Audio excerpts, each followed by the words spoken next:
That cloud will continue on and off throughout the day on Tuesday. In Northern Ireland, parts of Western Scotland may produce the odd bit of rain. But further to the east, once that fog does clear its way off, will be another fairly fine day with some sunny intervals coming through. A fairly brisk breeze across western locations as well, but they're coming up from the south, so it is going to be a fairly mild day. Parts of North Wales, North Cornwall, Devon, around 14-15 degrees Celsius. Again, we'll have some clear intervals overnight or Tuesday into the start of Wednesday, so another risk of some fog and frost further east. But it's those weather fronts that are going to start approaching for Northern Ireland, parts of Scotland, as we move towards dawn on Wednesday. Throughout the day, we'll then watch those as they move further towards the east. It could be heavy in places first thing, but it will tend to fizzle out as it moves further east. So most of England and Wales only really seeing some patchy rain, and actually the far southeast staying fairly fine and dry. We'll see further weather fronts wanting to push in throughout the rest of the week, but our focus is really on this low pressure centre that could bring some fairly strong winds to the north for Thursday night and into Friday. But it is going to stay on the mild side throughout.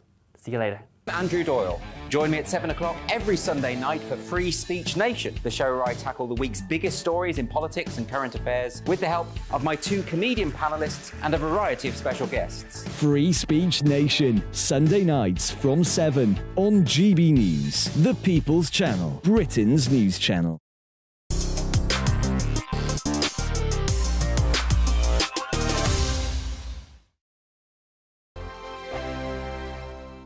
It's all about family, being in people's living rooms, all the interaction and getting to know who our viewers and listeners are. When I was young, my dad used to say, "Nana, stop arguing." I wanted an outlet that would enable me to give my opinion. People are going through a really hard time right now, and I know that you don't feel like you're being listened to by the establishment. I came to GB News because it's the People's Channel, and I want the audience to have their say on the events of the day. We're dynamic. We do something different. Democracy shows that the wisdom of the nation is in its people. I get to travel to find out what the story is from a personal perspective. The British people aren't fools. We know when we're not being told the full story. We've got to work out how Britain moves forward from this. It's the best country in the world. The establishment had their chance. Now we're here to represent your views. Britain's watching. Britain's watching. Britain's watching. We're proud to be GB News, The People's Channel, Britain's news channel. Join my show Farage, 7 p.m. till 8 p.m. Monday through Thursday, and there you will get opinion, analysis, debate, and I'll cover stories that nobody else dares to touch. You've been cancelled. Join the club. Oh my goodness me. And then for the last 15 minutes, talking pints. We're over a drink. We have a civilised conversation with someone. We very often disagree, but we do it in a grown-up way. Come and join me on Farage. We are GB News, the People's Channel. And right across the United Kingdom. You can find us on Sky Channel 512, Virgin Media Channel 604, Freesat Channel 216, Freeview Channel 236, and YouView Channel 236. You can also take us with you on DAB Plus Radio, with the GB News app and at the website gbnews.uk. We're absolutely everywhere. Come join us on GB News, the People's Channel, Britain's news channel. He's the king of breakfast TV, and he's back. Eamon Holmes back on the TV with me this morning. Even remember my name. I know, it's been 4 months. You have holy water by your bed? Oh yes, already to bless. Yeah. Oh, Eamon. Oh. Why do you not believe anything I say? Eamon Holmes back on GB News Breakfast at 6 a.m. Hello, I'm Esther McVeigh. And I'm Philip Davis. Whether you're watching or listening on TV, online or on radio, we handpick the latest stories, debates and expert opinions for your weekend. So whether that's politics, news or showbiz, we've got it covered. Join us every Saturday morning at 10 o'clock on GB News. We are GB News, the People's Channel. Why not take us home with you by visiting the GB News shop at gbnews.store. You'll find all the official merchandise, a really good present actually for yourself, your friends or your family. We ship across the UK mainland at no extra cost. GB News, the People's Channel.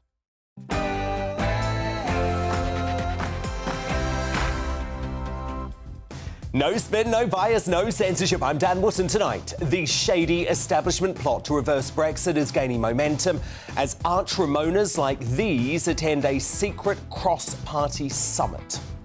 comparing the ERG to the Nazi Party. Now, whatever you think about the ERG, that was an unacceptable comparison, wasn't it? Andrew, I would say that wasn't strong enough. In my digest next, I'm going to follow on from Brexit champion Lord Frost by sounding the alarm and explaining why a Labour government led by Slippery Starmer and loudmouth Lammy would kill our Brexit dream. Then my superstar panel give their view. Joining me tonight, Carol Malone, Benjamin Butterworth and Belinda DeLucy. Also coming up, after 4 Afghan boys who arrived in the UK on small boats are arrested in connection with the alleged rape of a 15-year-old schoolgirl, are stories like this the reason that the British public really had enough of what is now an uncontrollable channel invasion? Lawrence Flocks explores in the Flocks report at 9:35. Calvin Mackenzie is also ready and raring to give his unfiltered take on the migrant-related incidents the MSM just won't touch. His analysis is going to be unmissable tonight at 10:40. Elsewhere on the show, as a bombshell new book claims concerns about the now disgraced Tavistock clinic were ignored to protect a gold dust NHS contract, does there need to be a criminal investigation and some sort of immediate halt to all gender reassignment treatment of children in the UK? We're going to have that critical debate at 10:30. We'll also head stateside for a UK exclusive interview as former US swimming star Riley Gaines makes a plea for transgender locker rooms after the biological male swimmer Leah Thomas allegedly exposed male genitalia to female competitors while changing. So don't miss Riley live. She was one of the people in that dressing room at 10:20. As this government-approved fact about the side effects of mRNA vaccines is censored by TikTok. Because there clearly is some sort of, definitely an observational link that shows there's an increase in heart problems after. So is the idea that social media companies provide any more freedom than Ofcom just a complete fallacy? Our very own Neil Oliver weighs in on that at 9:50. With the royal family fully expecting the Sussexes to attend, does King Charles have a responsibility to protect Prince William from Harry at the Coronation? Ingrid Stewart, Kevin Maguire and Richard Fitzwilliams do battle in the clash at 9:20. And should Harry Styles really have listened to woke cries to check his privilege, forcing him into this fawning acceptance speech at the Brits? I'm really grateful for this, and I'm very aware of my privilege up here tonight. So this award is for Rena, Charlie, Florence, Mabel and Becky. Thank you so much. Plus, was Rihanna's performance the worst halftime show in Super Bowl history?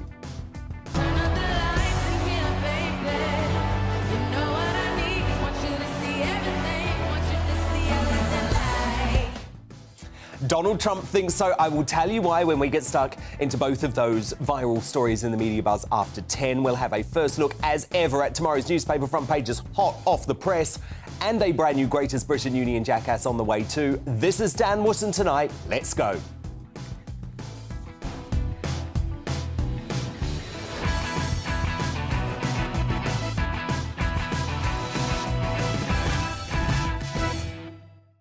I hope you had a great weekend. Thank you so much for being here with us this Monday night. My digest on the establishment's shadowy campaign to overturn Brexit coming up. But before all of that, the news headlines at 9 with Polly Middlehurst.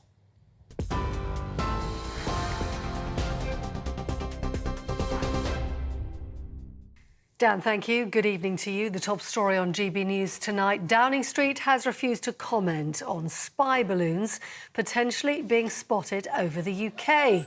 The United States, meanwhile, says it's not yet been able to identify recent objects found over North America after shooting down a fourth object in just over a week.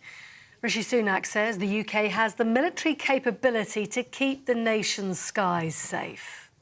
We have something called the Quick Reaction Alert Force, which involves Typhoon planes, which are kept on 24/7 readiness to police our airspace, which is incredibly important. I can't obviously comment in detail on national security matters, but we're in constant touch with our allies. And as I said, we'll do whatever it takes to keep the country safe. In the United States, the White House has even had to seek to reassure some members of the public that despite widespread speculation online, there's no indication of alien activity.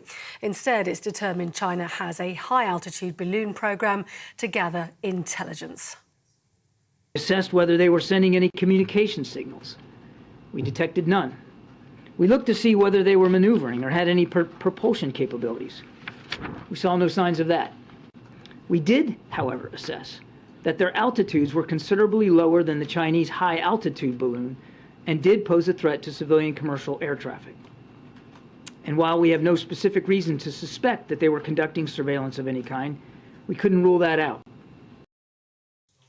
Well, in other news tonight, UEFA says it bears primary responsibility for failures which almost led to the Champions League final in May becoming a mass fatality catastrophe. That's according to an independent report.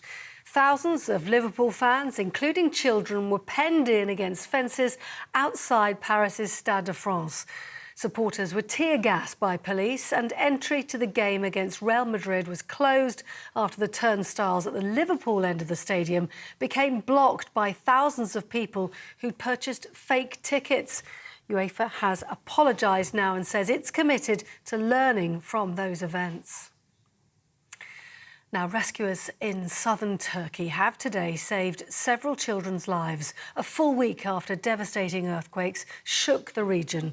First, a 13-year-old boy and then a 10-year-old girl were among those pulled out alive from the rubble of collapsed buildings, having been buried for more than 180 hours. The number of people, though, that have died in both Turkey and Syria has risen today to more than 37,000, as officials say the window to find any remaining survivors is closing. Meanwhile, here, an appeal by the UK's Disasters Emergency Committee has so far raised more than £60 million. And lastly, Buckingham Palace is saying tonight the Queen Consort has tested positive for COVID after suffering from what she at first thought were cold symptoms. GB News understands Camilla remains in good spirits and is resting up, but is said to be disappointed she's unable to make this week's engagements across the country. Camilla was forced to postpone a visit to the West Midlands earlier on today. That's it from me. I'm back in an hour. Now back to Dan Wootton tonight.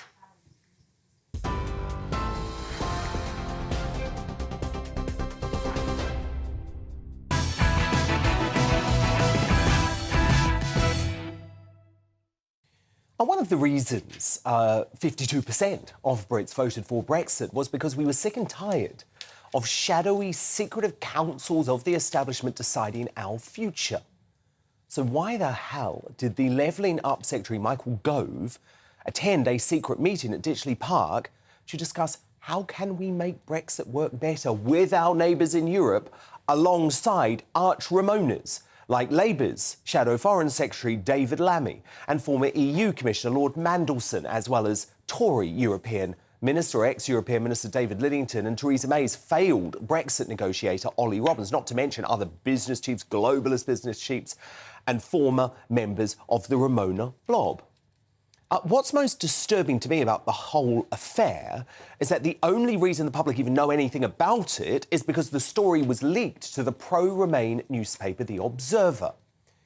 And today, the Prime Minister, Rishi Sunak, certainly wasn't prepared to tell the public what is really going on and if he knew anything about it.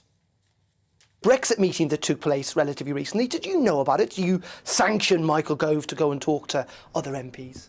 You know, I was proud to vote for Brexit, and now as Prime Minister I'm keen to make sure that we deliver the benefits of it. It does sound like you were in support of this meeting then. This is not about the meeting, this is what I'm talking about, what the government is doing, and that's making sure that we capitalise on the benefits of Brexit. Yeah, but Darren was asking about the meeting. So Sunak might hide behind his admirable support of the Leave campaign in 2016, but in 2023, there is now an establishment plot to undermine Brexit. Exactly what folk like me warned would be a consequence of the anti-democratic decision to depose Boris Johnson as Prime Minister. Now, I want to share with you what our Brexit negotiator, Lord Frost, told the Daily Mail today, because this is very important. Lord Frost said this secret conference is a further piece of evidence that many in our political and business establishment want to unravel the deals we did to exit the EU in 2020 and to stay shadowing the EU instead. That's why so many of those responsible for Theresa May's failed backstop deal were there, while I and those who actually delivered the Brexit agreement were not. Brexit doesn't need fixing. It needs this Conservative government elected with a huge mandate on a Brexit programme to fully and enthusiastically embrace its advantages instead of leaving the field to those who never wanted it in the first place. I and millions of others want the government to get on with that instead of raising taxes, deterring investment and pushing public spending to its highest level for 70 years. It needs this Conservative government elected with a huge mandate on a Brexit programme to fully embrace it. Of course it does. Of course it does. Lord Frost is right with all of what he just said. And I share his anger and frustration at this current Conservative regime where the Chancellor imposed on the country against our will high-tax Jeremy Hunt, another arch Ramona who advocated for a second referendum and now wants a Swiss-style arrangement to tie us to the EU forevermore. Remember, the people at this meeting, other than Gove, who, let's not forget, still voted for May's terrible deal, they don't just dislike Brexit, they hate it to their core. Ramona in chief, Lammy, even disgracefully compared Jacob Rees-Mogg and the Tories' European Research Group to Nazis. Comparing the ERG to the Nazi Party, or at least to the South African racists. Now, whatever you think about the ERG, that was an unacceptable comparison, wasn't it? Andrew, I would say that that wasn't strong enough. We came out of Brexit with the worst deal possible. You talk to very many others who say that they did not know what specific Brexit they were being asked to sign up to. Either a painful one, as I've said, or a pointless one. You go back to what the business leaders were telling David Cameron this week. In some respects, they were saying, and we in the British government have consistently argued, you need more Europe in some areas. I took very firm view in that campaign and before that I thought British interests were best served, both strategic and economic, by staying within the EU. So there's no part of you that wants to keep the country attached to the EU. There is no part of my personal views that will ever play a role in how I serve the government of the day. Brexit is at threat under a Conservative Party led by Sunak and Hunt. But under a Labour government led by Starmer and Lammy, believe me, it is dead. To respond now, my superstar panel, top Daily Express columnist Carol Malone, senior reporter at the newspaper Benjamin Butterworth, and former Brexit Party MEP Belinda de Lucy. So, Belinda, look, former Brexit Party MEP, do you feel betrayed? Do you feel furious? What was this about?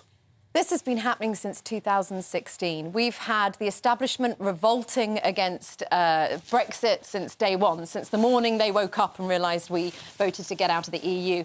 This is an establishment that wants to stop the UK making its own laws. They want foreign interference into our domestic affairs, and they want less democracy for the people because they don't trust the electorate anymore. They don't like democracy because we keep voting in the wrong way. They want high immigration. They don't like the nation state. They want high taxes. They want supranational government. And the only way they're going to do that is to stop us having a stake in our own laws. So the way they do that is try and connect us to more supranational governments, more supranational unions, and they do it as well behind closed doors. This was a secret meeting. It's reported that Michael Gove didn't even inform Rishi that he was going to this meeting, whereas all the Labour attendees there had Keir Starmer's approval. There is something sneaky going on. At least in 2018, we were aware of all the attacks.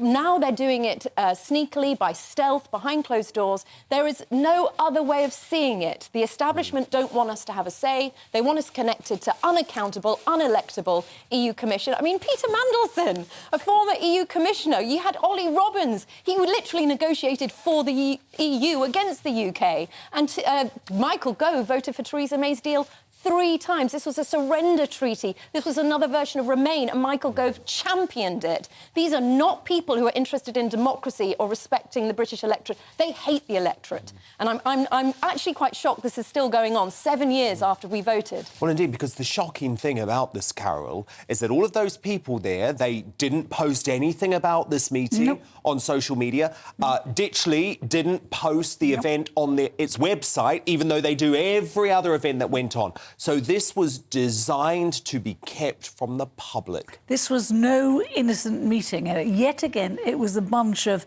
anti-democratic, treacherous elites believing that they know better than us. Mandelson just said it on the piece of film you showed there, where he said, you know, people didn't understand what Brexit they were voting for. Yes, we did. We knew exactly what we were voting for. And it's this kind of, we know better than you, stupid little people. That's what it's, they think we're stupid, and they don't want democracy. And you know, this weekend they spat on democracy again, and they spat on the British people again. And when you know Mandelson is chairing a conference on anything, you know full well this is not in support of Brexit. You know, ask me, do we need a meeting about Brexit? Yes, we do, because we didn't leave the trading bloc until 2021. Then we had the pandemic. Then we had the war in Ukraine and the energy crisis. So yes, we need to know how we're going to progress, but not in secret meetings. No. That is not democratic. No. That is entirely out in the open. And Sunak tell us what you're doing. And he should and did you just see him there? The wheeze.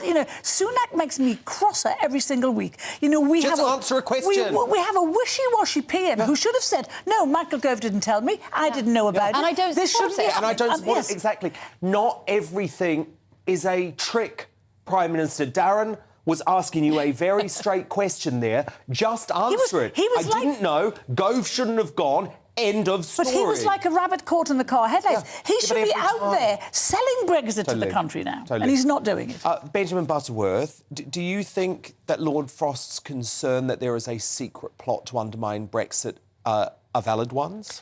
Well, I mean, déjà vu, here we are, because I don't know how long you're going to be hysterical with these claims. It's 6.5 years since the vote, 3 years since it officially happened. And look, Belinda says that the people are revolting. The only thing that is revolting is the fact that we have so much more red tape and costs for British businesses, incling many who voted for Brexit, so they can't make money and can't keep their businesses going. But Belinda would agree with that. That's the reality of what's going on. I would agree with that. And so the truth is, the hysterical nonsense of trying to claim that Michael Gove is a closet Remainer, trying to, stir up some Remainer coup. Why did he go? Well, because he is wanting to talk to other politicians to hear ideas about how we can get ourselves out of the massive roads that we're in. It's completely... Can I ask you a genuine question? Sorry to interrupt. I promise I won't do a Rishi Sunak. Do you, answer me directly, please. Do you genuinely believe that David Lammy wants to make Brexit work? Yes, I do, because he also knows that Labour's electoral chances rely on delivering a Brexit that works. That is the situation they're in, and Keir Starmer has been clear. And Lammy wants to take us back into the single market. Labour have almost said that. They're going to take us back. And the very idea that we've got to stop pretending that going back into the single market and the customs union is the answer to all our problems. Labour has said that's none of the answer to our problems. Labour also said they'd respect the results of the referendum. Lies, it's all a bunch of lies to get votes. Labour lies are Boris Johnson's biggest advocate over there. That's quite the claim. What about Sadiq? I asked for that one. However, we know Starmer has flip-flopped on Brexit for the last 2.5 years. He just goes wherever the winds blow. What about Sadiq Khan? He's admitted it. He's admitted what the secret Labour plan is. Back into the single market. I mean, it's hilarious. That's what they want. It's hilarious you say That's what they want. Yeah. That's what they'll get in the end.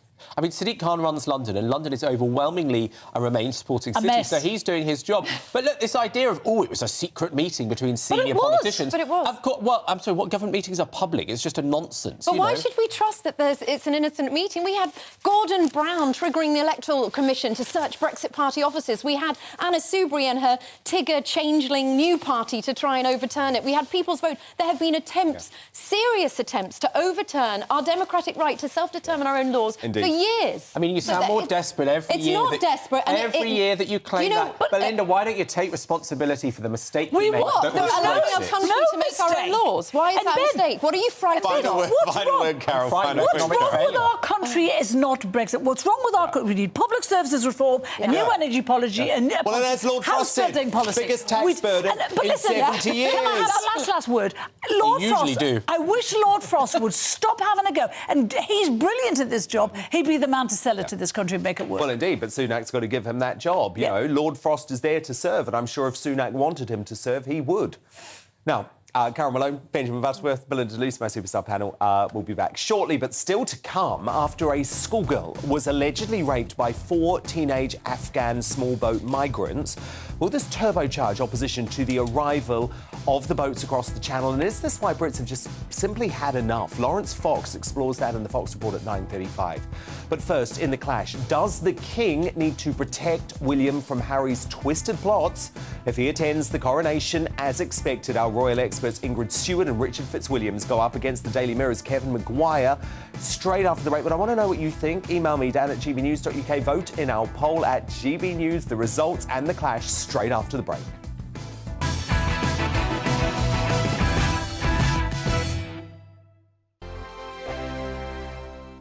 First and foremost, I am a GB News fan, and I was before I was working here. Just love the fact that we're asking the questions that a lot of establishment media won't ask. With a bit of a twist, we not only want to inform you, but we want to keep you entertained. It's worth the drive because you get in and the team's all ready and waiting, they're itching to go, and it's a proper little family. GB News is the People's Channel. It's the audience that makes the programme sing. We're giving our viewers and our listeners a voice. I see the thousands of your letters, tweets, emails, you name it, coming in. Britain is broken. How on earth did we get into this mess? But more importantly, how do we get out of it? The establishment had their chance. Now we're here to represent you. It's time for something different. It's time for GB News. I'm very patriotic. I believe in Britain. Our best days lie ahead. Britain's watching. Britain's watching. Join us here on GB News. The People's Channel. Britain's news channel. I'm Andrew Doyle. Join me at 7 o'clock every Sunday night for Free Speech Nation, the show where I tackle the week's biggest stories in politics and current affairs with the help of my 2 comedian panellists and a variety of special guests. Free Speech Nation, Sunday nights from 7 on GB News, the People's Channel, Britain's news channel. Here on GB News Live, we'll be keeping you in the picture, finding out what's happening across the country and finding out why it matters to you. We'll have the facts fast with our team of reporters and specialist correspondents. Wherever it's happening, we'll be there from 12 noon on TV, radio and online. GB News, the People's Channel, Britain's news channel. I'm Michael Portillo. Join me on GB News on a Sunday morning for topical discussion, debate, arts and culture, and sometimes even ethical dilemmas. I don't always agree with you, Michael. Michael Portillo, Sundays on GB News, the People's Channel, Britain's news channel. Hello, I'm Michelle Dewberry, and you can join me every weekday 6 till 7 on Jubes and Kerr. You're an inspiration to us all. Clip that bit up. Well, you are. That's my ringtone. My political ambitions those days are gone, I can tell you. She's only teasing. Go on. He's probably going to want to lay down now. I'll give him 2 minutes to have one. Let's respectfully disagree. That's what we like on Jubes and Kerr. Come and join us. GB News, the People's Channel. Michelle Dewberry, weekday evenings at 6 o'clock. I'm Simon Evans. Join me on GB News for Headliners at 11 p.m. What's the scoop? I'll be joined by 2 of the country's top comedians. That's right. As we take a look at tomorrow's newspapers tonight. We're going to get into trouble. If it's a big story, we'll be covering it. Spill some tea on him. There we go. But we'll also have some fun. I wouldn't stick up a bank. My father didn't love me. So anyway. Headliners every night from 11 on GB News, the People's Channel, Britain's news channel. Join me, Nana Akue, Saturday and Sunday afternoons on GB News. Expect fiery debate and passionate discussion as me and my panel tackle some of the biggest topics hitting the headlines. It's a place for everyone's opinion. No one gets cancelled, but no one gets an easy ride. Oh, she's on it today! Be ready for conversations that are fierce, frank, and of course, fun. Every Saturday and Sunday afternoon from 4 p.m. on GB News, the People's Channel.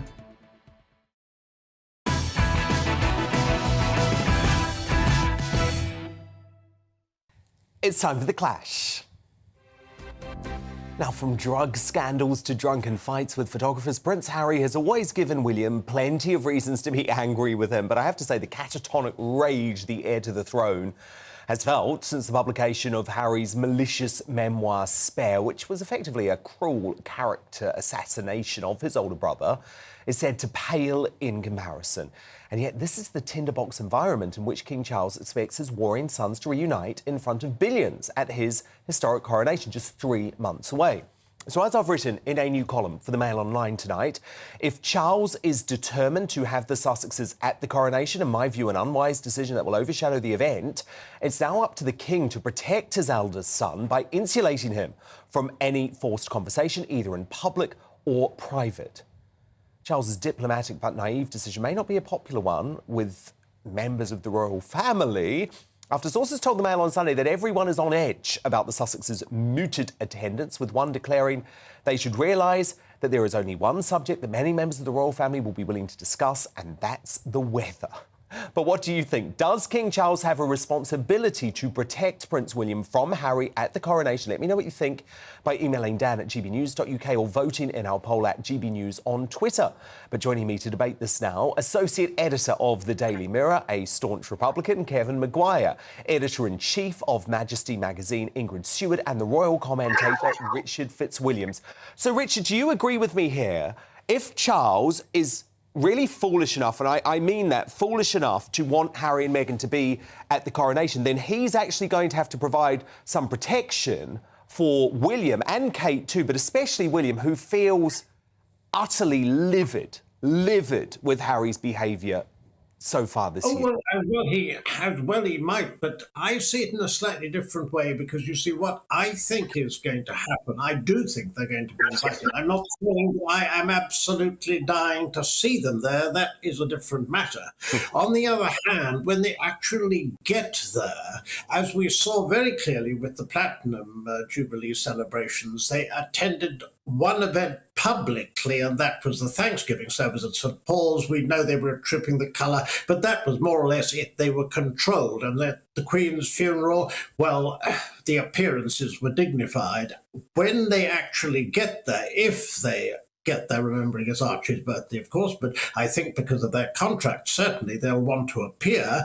I don't have a concern that they're going to be in any sense overshadowing the event. My concern is going to be the way they behave in the weeks and months up to it. It's not that long to go. No. We saw from the beginning of they're already making this all about them. The negotiations with Justin Welby, who is totally on the side of the Sussexes.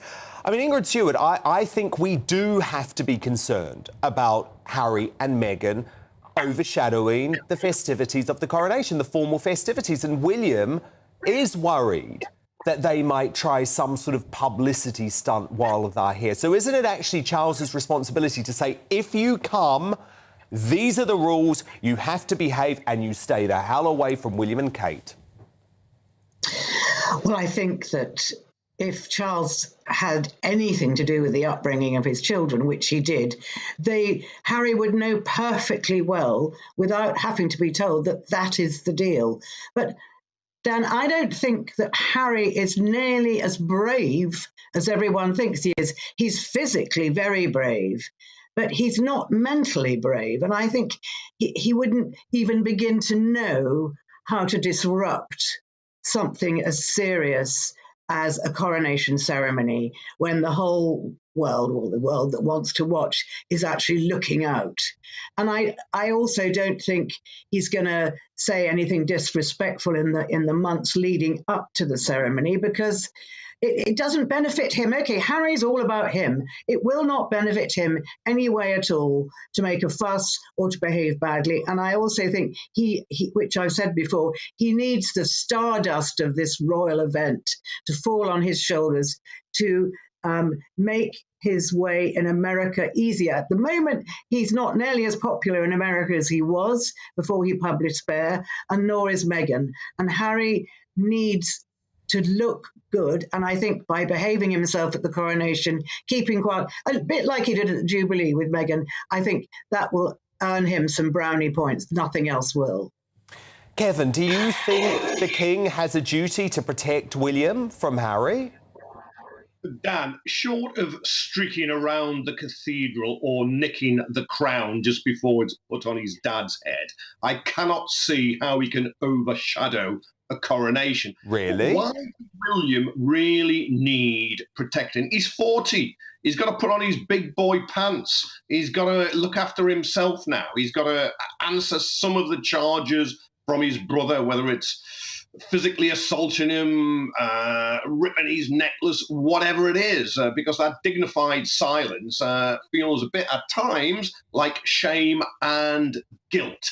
I think Ingrid's right. I think Harry is physically brave, but he's not reckless. So he's not going to go along and create a real hullabaloo and trouble. But I agree with Richard. What he does before and after may be a bit of a problem for this family, but it just shows you, I think, the nonsense of elevating one family above all others and somehow pretending it is special when it is not, other than the entitlement it has and the privileges.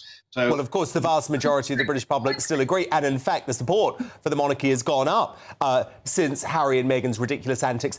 But Ingrid, is that really fair for Kevin to say, oh, William just has to grow up? The reality is that William has grown up, and that's why he has kept the dignified silence. Ingrid, there's so many things that the Prince of Wales could say about his younger brother, which would damn him, which would actually finish him off altogether. But William is not going to do it because he's been the bigger man. And I actually think it's really irresponsible for Charles to then put him in a position where he has to play out a lie in front of billions around the world. Well, I don't think he does have to play out a lie. He can look at his brother. He can look right through his brother. He's pretty good at that. All the royals are. And he can, put on a smile, but he doesn't actually have to talk to him because we won't witness that. Well, he never wants to talk to him again, Richard Fitzwilliams. I mean, what I'm being told, Richard, I don't know if you're hearing the same thing, but I'm being told William never wants to speak to Harry again. I mean, this is not just a fallout that can be papered over like previously after the Oprah interview. Spare was a declaration of war against William. Oh, I think we're all absolutely agreed that an attack which began in early September, led up to the Netflix series, was a brief truce for Christmas and then subsequently with Spare and all those interviews. It's precisely what it was, a declaration of war. But the only way you handle war, if you can't fight back, and the royals obviously can't do a point-by-point rebuttal, the only way you handle it is to control it. And my feeling is, and I agree with what Ingrid says, the way he'll be controlled and what he needs, because, I mean, quite frankly, she made the point about the royals, the Sussexes in America. Now, if the latest Newsweek poll is right, and I hope it is, 45 points Harry's fallen since Spare and also made Kevin, actually, attacking the royals isn't a good strategy. Attacking the royals just makes the royals more popular. Yeah, mate, he's actually a bad Republican, Harry. He's a bad Republican. He does damage the cause. He's a bit like Nicola Sturgeon in Scotland. He's bad for the monarchy, just like she's bad for independence. Yeah, let's just wait and see before we jump to that conclusion. But it may. I agree. It may have backfired on Harry and Meghan, although. Ka-ching, ka-ching, ka-ching. They're made for life now. Yeah. They can live in their big house. Well, they're made for life, but they have zero reputation. They've got less. There's part of the country that in the UK, which is the most important area, then probably the Commonwealth, the US after that. But they still have zero reputation. Oh, and by the way, that little factor of losing your brother for the rest of your life, it's not worth the millions. It's not worth the millions. Right. That is the bit. Wherever you think of the monarchy, you also just look on the family. It's very dysfunctional. It's just a shameless servants. We know, we can see it, how there's a lot of pies in there. And that, I would have thought, Harry will at some point regret. Well, he will. He will. And it was his fault. It was his fault, well and truly, which is why I think Charles needs to protect him. But fascinating debate. Thank you all. Kevin Maguire, Ingrid Seward, Richard Fitzwilliams. But who do you agree with? Does the King have a duty to protect William from Harry at the coronation? Fiona says, Prince William is completely capable of protecting himself. He is gracious, courageous and valiant. From Ali on Twitter, yes, he needs to stay loyal to William, who supports him and Camilla beautifully. And from Michael, no, I would love to see a true Royal Rumble. Honestly, as it stands, I mean, look, I know William wouldn't go there, but as it stands, that could happen. He's that angry. Your verdict now in. 74% of you agree with me that Charles should protect Prince William from Harry. 26% of you saying he should not. Coming up, with increased attention on Ofcom and TV regulation, are social media companies actually more restrictive when it comes to freedom of speech? Well, our regular superstar panellist Adam Brooks would certainly say so after becoming the latest victim of TikTok censorship. So Neil Oliver is going to give his thoughts on this developing story at 9:50. But next, with arrests after a schoolgirl was allegedly raped by Afghan migrants, are incidents like this why ordinary Brits have just had enough of the Channel invasion? Lawrence Fox is going to explore the deepening migrant crisis in the Fox Report straight after the break.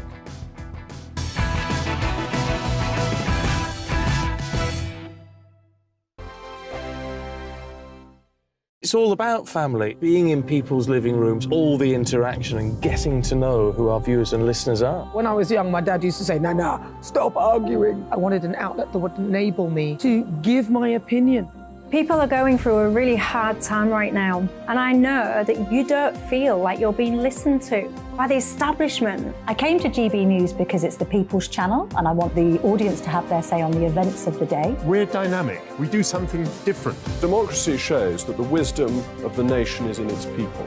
I get to travel to find out what the story is from a personal perspective. The British people aren't fools. We know when we're not being told the full story. We've got to work out how Britain moves forward from this.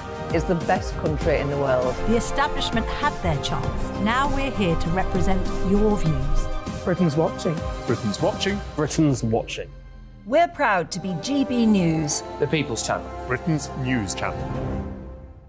Monday to Thursday on GB News, it's Bev Turner Today from 10 a.m. We're going to be here for you, our GB News family, to keep you up to date, but also make you smile. The guy went from puberty to adultery. And I can't wait to bring a few of my own opinions. I have no time for cultural totalitarianism. We'll engage in passionate, but always polite debate, with your thoughts and opinions at the centre of it all. Only on GB News, the People's Channel, Britain's news channel. We are GB News, and we'd like to say thank you to each and every one of you for bringing us your conversations, for helping our great nation find its voice. We are here for you on radio, television, and online, across England, Scotland, Wales, and Northern Ireland. It's not the BBC, you actually get your facts right. We are proud to be GB News, the People's Channel, Britain's news channel. Join me every Sunday at 6 p.m. for Gloria Meets. In exclusive interviews, I'll be finding out who our politicians really are and what they really think. It's something that you would never want anyone to suffer. I didn't know what channels there were. I didn't think I'd be believed. I must have weighed about 7 stone and I'm 5'8". My instincts was to sort of cover this up. I mean, clearly that was a mistake. Join me every Sunday at 6 p.m. on GB News, the People's Channel, Britain's news channel.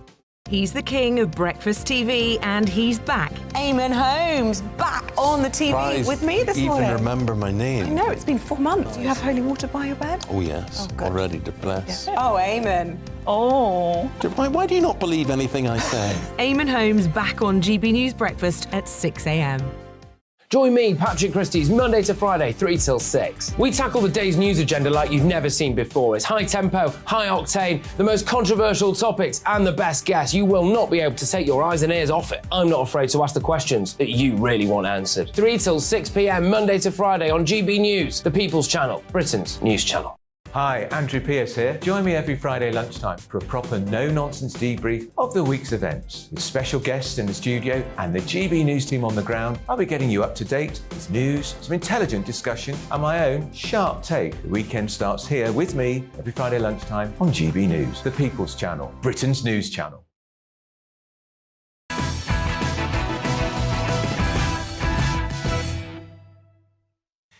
Time now for the Fox Report with Lawrence Fox. And a brace of migrant-related incidents have sparked renewed focus on the Channel crisis in recent days, including the arrest of 4 Afghani so-called boys for the alleged rape of a British schoolgirl. So the migrants, who say they are aged between 13 and 16, are reported to have held down their 15-year-old victim at a school in Dover before one of them raped her. Kent police arrested the boys last week before releasing them on bail while investigations continue. They arrived in the UK on small boats last year and are all understood to be unaccompanied children seeking asylum. Meanwhile, protesters in Liverpool took to the streets of Knowsley after a worrying video of a migrant allegedly trying to chat up a 15-year-old English schoolgirl went viral online. Of course, we all know violence of any kind is completely unacceptable, no matter the reason, yet the MSM and Liberal left have no qualms blaming genuine grievances behind the Liverpool protest on so-called right-wing rhetoric. So, Lawrence, there's so much to unpick here, right? The first thing to say about the Knowsley protests is that we don't actually know who was behind the violence because there are strong suspicions tonight, which cannot be confirmed, that there may have been an Antifa presence at the protesters. And we know from the US and from the BLM protests here that Antifa are specifically put there to turn peaceful, well-meaning protests violent. Yeah, there was definitely Antifa present at those protests. You could see the black bloc with all of them. You know, that famously right-wing, far-right city, Liverpool, is seemingly fed up with migrants being put on their doors at the bequest of London liberal elites. It's, you know, it's unsustainable. You can't put people from an entirely different culture next door to your most embedded Brit culture. You know, it doesn't matter whether you're left, right, or up, down, authoritarian, non-authoritarian. It just doesn't work. It's you know, we're reaping the benefits of a really bad example of what multiculturalism does without multi-assimilation, without making us all understand that there's a way that this culture works, and that doesn't involve raping young women. No, indeed. And this anger, Lawrence, isn't going away just because the media decides to, as you say, incorrectly label it far right. Why don't they actually look at why the anger is there? Because it's easy. Because everything's far right now. You know, the Vikings are far right. Everything's far right. The thing is, it's not about far right or far left or anything. It's about whether you're a home person or you're a somewhere person or an anywhere person. And we are somewhere people. This country has a set of values. And some of those values are, you know, free expression, equality under the law, you know, the age of sexual consent, huge tolerance, massive progressivism. We have such a noble history of this. I mean, it's just being torn apart by these ideologues that seem to have such a loud noise in Parliament and in public discourse. I find it boring. And the media too. Now, look, you mentioned the Vikings, Lawrence. I've got to ask you about this. The woke police of North Cumbria, who have concluded in a report for the local council that statues of Vikings in the northeast have links to far-right symbolism and slavery. Yeah, we've got to get rid of them, don't we? I think we should invade. Should we recolonize anywhere which has Norse blonde people in it? And, you know, teach them. But it seems to me there's an awful lot of modern slavery going on in the world that no one cares about. You know, you've got genocides in China. No one seems to care about that. They can fly a balloon across the United States. Rishi says, well, shoot them down. There's an awful lot of modern genocides going on and an awful lot of modern slavery. But the thing is, it's much harder to deal with those than it is to go on Twitter and talk about it. You know, that's the nature of modern activism. It's like sit on your ass, do nothing, and tweet about it.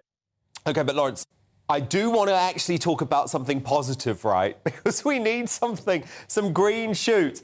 And finally, we got a dose of common sense from the celebrity elite over the weekend. So this was Idris Elba, who actually stunned the victim brigade by saying he no longer wanted to be known as a black actor, insisting a, quote, obsession with race put him in a box and hindered aspirations. I have to say, Lawrence, I absolutely loved this from Idris Elba, because he's right, isn't he?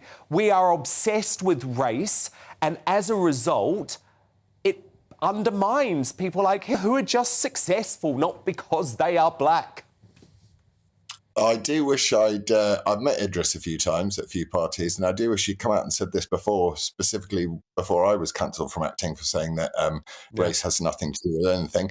But it's good, you know, putting aside the fact that he was talking about climate change at the WEF in a funny outfit, similar to Klaus Schwab's. It's amazing, you know, think about talent and meritocracy, which this country and all countries should celebrate, is that it doesn't matter what colour your skin is. Who cares? It's like good for you, Idris, for finally coming out and taking some of the credit for all the hard work everyone else has done. But that's not to diminish his contribution to the conversation. But it's like some of us have been banging this drum for years, mate. Exactly. No, I agree with that. And obviously, you're right. There are some other maybe issues of concern with Idris Elba, like a lot of celebrities. But I would take the common sense when we get it, Lawrence. We have to celebrate those victories, you know. Lawrence Fox, with the Fox Report. Thank you so much, Lawrence. We'll speak next week. But coming up in tonight's Media Buzz, as a leading economist calls for tax rises to fund the deranged march to net zero, Westminster Stuff is talking MP Lee Anderson wants us to fight back against out-of-touch elites and their eco-extremism. So find out if my panel agree. We'll also have the first of tomorrow's newspaper front pages. That's straight after 10. But first, with one of this show's popular superstar panellists banned from TikTok for questioning the COVID vaccine orthodoxy. Are overreaching social media companies now the real enemies of free speech? Neil Oliver, live on this developing story straight after the break.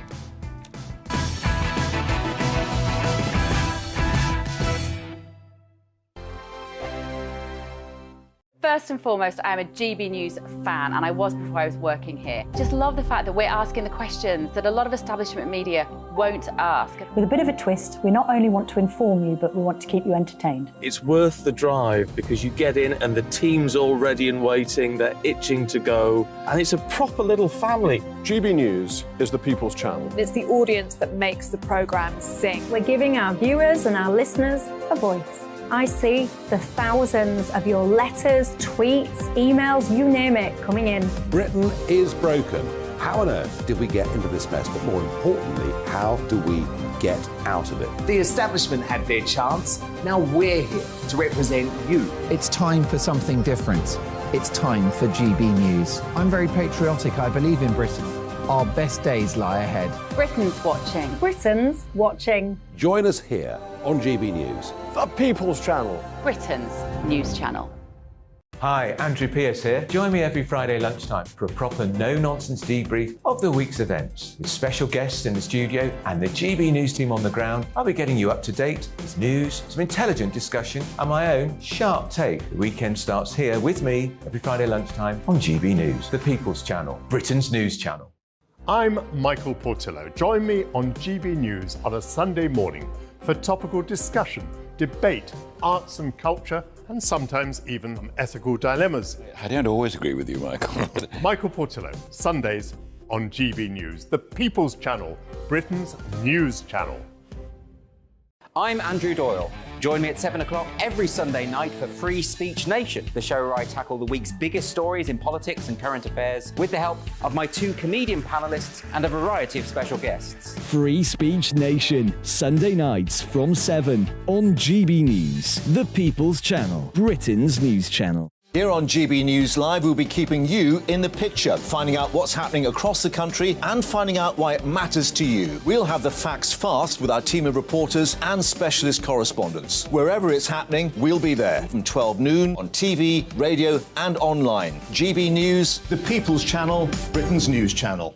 Join me, Patrick Christie's, Monday to Friday, 3 till 6. We tackle the day's news agenda like you've never seen before. It's high tempo, high octane, the most controversial topics, and the best guests. You will not be able to take your eyes and ears off it. I'm not afraid to ask the questions that you really want answered. 3 till 6 p.m, Monday to Friday on GB News, the People's Channel, Britain's news channel. Join me, Lawrence Fox, on GB News. Frank, fun, fearless, and sometimes serious. Much as I love a Friday night punch-up, what I really want is a battle of ideas. I want to look at things differently. I want to hear different voices and engage with your unique experiences. Every Friday at 7 p.m. on GB News.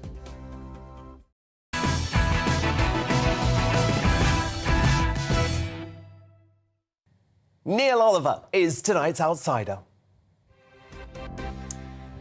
In the past week, the great Mark Stein's decision to sadly part ways with GB News, at least in part because of the powers granted to state body Ofcom over what is broadcast on British TV, has shone a light on the way our media is regulated. But the idea that social media provides any more freedom than traditional broadcasters is a complete misnomer. In the latest wave of censorship from web platforms, TikTok has actually banned our superstar panellist Adam Brooks from the platform altogether after he posted a video correctly linking mRNA COVID vaccines to heart problems in young people. Now, the clip was actually from the Planet Normal podcast, which features the Daily Telegraph science editor Sarah Knapton, columnist Alison Pearson and GB News star Liam Halligan in discussion. Listen to this. Now, which was a long time ago, and I was super healthy, nothing wrong with me. I wouldn't necessarily go for it because there clearly is some sort of, definitely an observational link that shows there's an increase in heart problems after particularly the mRNA jabs, and we don't know what the long-term outcome of that will be. Now, those comments from Knapton, who is a respected science reporter, echoed on the UK government's own website, which warns there is a link between COVID vaccines and the heart condition myocarditis, especially in men under 40, as I have been discussing on this show for the past 2 years. So, Neil Oliver, this is terrifying, right? We've actually heard from TikTok tonight, Neil, and rather than deal with the censorship, they are boasting about the fact that Adam Brooks is gone. He's banned forever from TikTok, according to TikTok, and they are proud of it. They are boasting about it. This is a Chinese government-run company. Well, exactly. It's a Chinese government-run company, so we know where its orders ultimately come from. Yeah. But this is just something that is riddled through social media now. We've all seen, or we've all been following the Twitter files drop, so that we saw the extent to which Twitter was absolutely collaborating with the Joe Biden's White House, with the FBI, with the CIA, with the security services in America. People were able to, phone or contact Twitter at will and have them remove content that they didn't approve of. We all know that YouTube is very censorious around content. It either demonetizes content or it takes that content down. So the news that TikTok is censoring and cancelling content is not a surprise. It's just where we are now. I find it absolutely extraordinary that if you told me, I don't know, 5 years ago, let's say, that I would be being censored in my own country of Great Britain, I would have scoffed at the very idea. It's an instance like this. I mean, as you say, TikTok is a Chinese government-run outfit, but that Adam was recirculating what is absolutely the case, which is someone saying that there's an observable link between the mRNA vaccines and heart problems, especially in younger people, especially in younger male people. That's incontrovertible. That is just observed scientific fact. And that a social media... From a respected science reporter, by the way. I mean, it's not a member of the public. It's not a crank, although even if it was a member of the public, they shouldn't be censored. But the point is, this is censoring journalism. We're in that, but we're in the area. These are ultimately... They're privately owned outfits, all of them. Twitter, TikTok, and it is an undeniable fact that they can run their shops the way they want, and they can say who gets in and they can say who gets banned. Indeed, that is a fact. And I get that. But well, no, of course it is. But that I just wanted to make this clear comparison, Neil, because we've heard so much about Ofcom over the past week, and absolutely, I have huge problems with Ofcom, which I've spoken about on this show time and again. I don't believe that Ofcom should exist. But to be on GB News, I was prepared to sign up to a system of regulation because we need to be on terrestrial television. We need to have a wide audience to make any impact. That is my personal view. But just like in the US, where Ofcom doesn't exist, you actually end up having more freedom of speech on the broadcast media.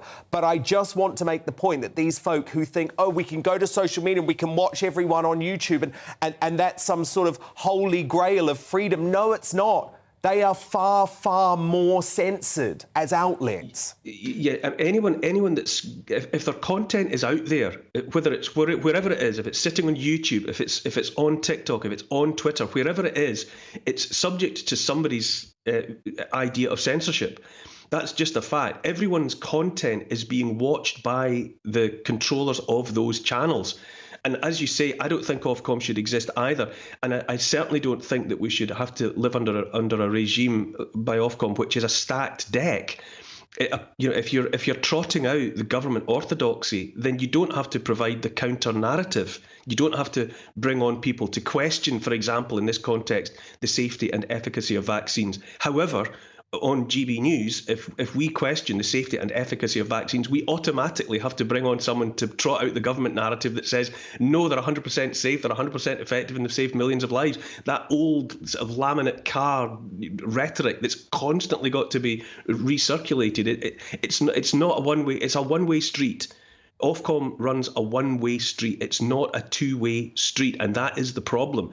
And like you, I don't think that we should have to have something like Ofcom exist, but it does. The analogy, I suppose, is you could play football in the park with 20 aside and jumpers for goalposts. But if you want to play in the football league, the official league, you have to submit to the Football Association's rule book. It's a choice that you make, but if you want to be in amongst the rest of the official players, the official teams, then that is what you have to do. But you know what the thing is, Dan, here it is for me. The opposition to us, the opposition to these counter narratives that we are wanting to put out there, the questions that we want to ask, it's becoming so desperate. That narrative is falling apart to the extent all they can do now is play whack-a-mole. Any voice that comes up, they don't have the time or the energy or the facts to properly engage with the debate. So they just name call, they just censor, they just silence. It's become a primitive operation to just silence dissenting voices. That is the reality in which we live. They came for Nigel Farage and me first, then they came for Mark Stein, now they're coming for you, but Neil, we will fight on because it's too important not to. Now, TikTok said tonight, by the way, that Adam Brooks's account was removed for other separate offences unrelated to the Planet Normal podcast video. The platform said it doesn't always get decisions right with regards to removing videos. Coming up, as it's revealed that female college athletes have been forced to share a changing room with biological male swimmer Liam Thomas, I bring you a UK exclusive interview with Riley Gaines, who was in that very locker room and is calling for separate changing facilities for trans athletes. She speaks about her experiences with me live at 10:20. But first, as the march towards net zero continues, is Lee Anderson right to say that ordinary Brits are growing tired of eco-extremism? My superstar panel give their thoughts on that. Plus, we'll have the first of tomorrow's newspaper front pages. We're back in just 2 minutes' time.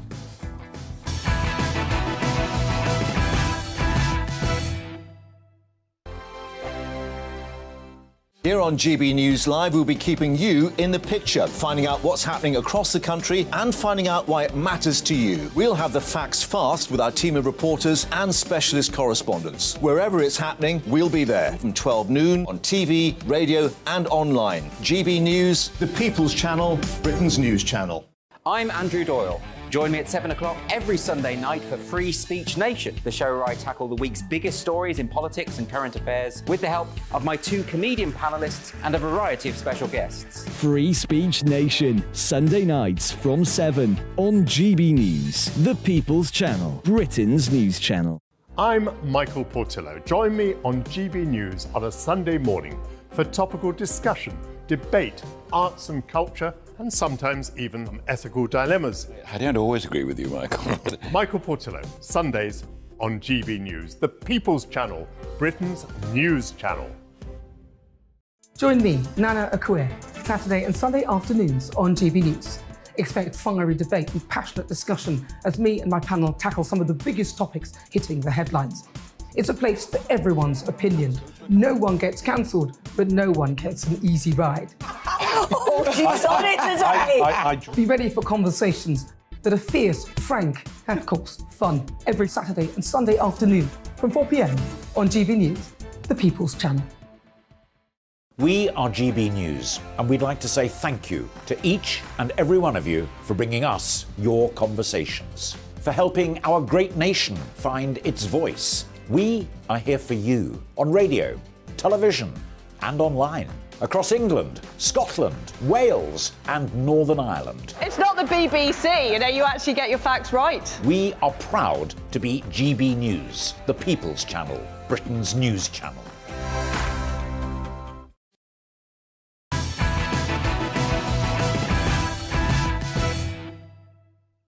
It's 10 p.m. I'm Dan Wootton. Tonight, after 4 Afghan boys who arrived in the UK on small boats are arrested for an alleged rape, is the Channel invasion a threat to the safety of Brits? Fleet Street icon Calvin Mackenzie says the Prime Minister must react to what is a watershed moment. He's uncancelled on it at 10:40. As a swarm of the country's most bitter Remoaners gather for a cross-party summit on how to boost ties with the EU, is the establishment coup to block Brexit gathering pace? Found out about that disturbing story when I crowned tonight's Greatest Britain in Uni and Jackass at 10:50. As a shocking new book reveals that staff at the Tavistock clinic feel regret at routinely referring under-16s for puberty blockers, does there need to be an immediate halt to the gender reassignment treatment of British minors? I'll debate that with my superstar panel at 10:30. Tonight, I'm joined by Carol Malone, Benjamin Butterworth and Belinda DeLucy. Plus, in a UK exclusive interview, former US swing star Riley Gaines defends the right to women-only spaces after her trans competitor Leah Thomas allegedly, you're not going to believe this, exposed male genitalia in the shared female locker room. She's live with me at 10:20. As a leading economist calls for tax rises to fund the deranged march for net zero, Westminster's toughest talking MP Lee Anderson speaks out for ordinary Brits. Load of rich celebrities, superstars and politicians telling poor people they've got to pay more money out of their pockets. I know. It's just nonsense. So should we start the fight back against out-of-touch elites and their eco-extremism? We'll get stuck into that topic next.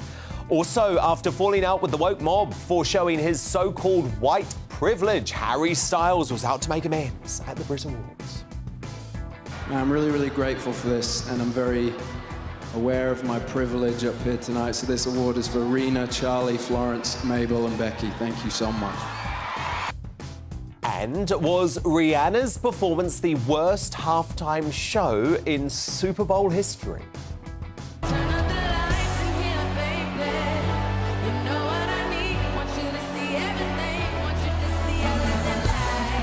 So that's the claim from the former President Donald Trump. I'll explain why as I reveal both of those stories in the media buzz later this hour. The first front pages will arrive in mere moments too, right after the headlines with Polly Middlehurst.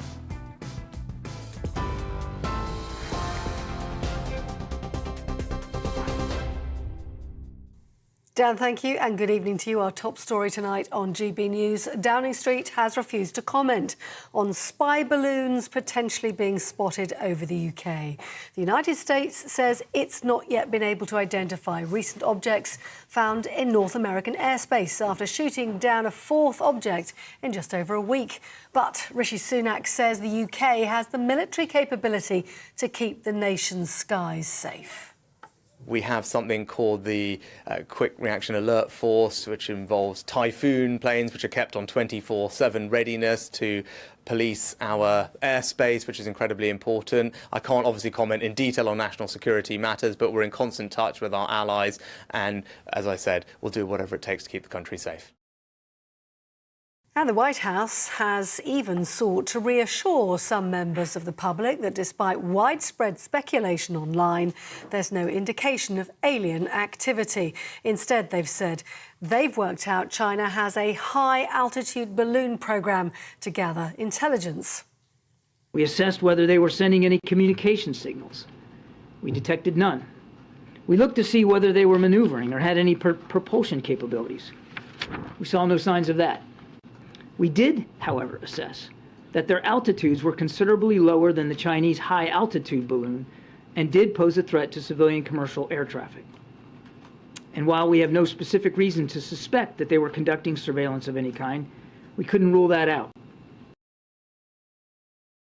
Now, UEFA says it bears primary responsibility for failures which almost led to the Champions League final in May becoming a mass fatality catastrophe. That's according to an independent report. Thousands of Liverpool fans, including children, were penned in against fences outside Paris's Stade de France. Supporters were tear-gassed by police and entry to the game against Real Madrid was closed after the turnstiles at the Liverpool end of the stadium became blocked by thousands of people who UEFA said had purchased fake tickets. However, the report says there is no evidence to support that claim, so UEFA has apologised and says it's now committed to learning from the events. Rescuers in southern Turkey have saved several children today, a full week after the devastating earthquake shook the region. A 13-year-old boy and also a 10-year-old girl were among those pulled out alive from the rubble of collapsed buildings, having been buried for more than 180 hours. The number of people that have died in both Turkey and Syria has risen now to more than 37,000, as officials say the window to find any remaining survivors is closing fast. And here, an appeal by the UK's Disasters Emergency Committee has so far raised more than £60 million. Now, tomorrow, supermarket shelves will be cleared of Valentine's Day gifts to make way for Easter eggs. But in the West Midlands, they've had an extra problem. West Mercia police were made aware of a man trying to steal almost 200,000 cream eggs. The chocolate treats, worth around £40,000, were stolen from a unit in Stafford Park in Telford on Saturday. Shortly after the theft, police managed to stop a car on the motorway and arrested a 32-year-old man on suspicion of theft. Pleased they'd cracked another crime. You're with GB News. More news in an hour. See you then.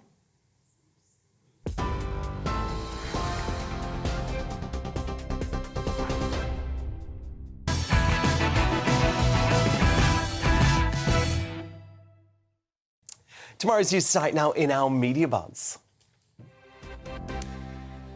The first front pages are in this really sad story on the front of the Metro, which pays tribute to the strong, fearless, one-of-a-kind Brianna Gay after the trans teenager was brutally murdered in Warrington.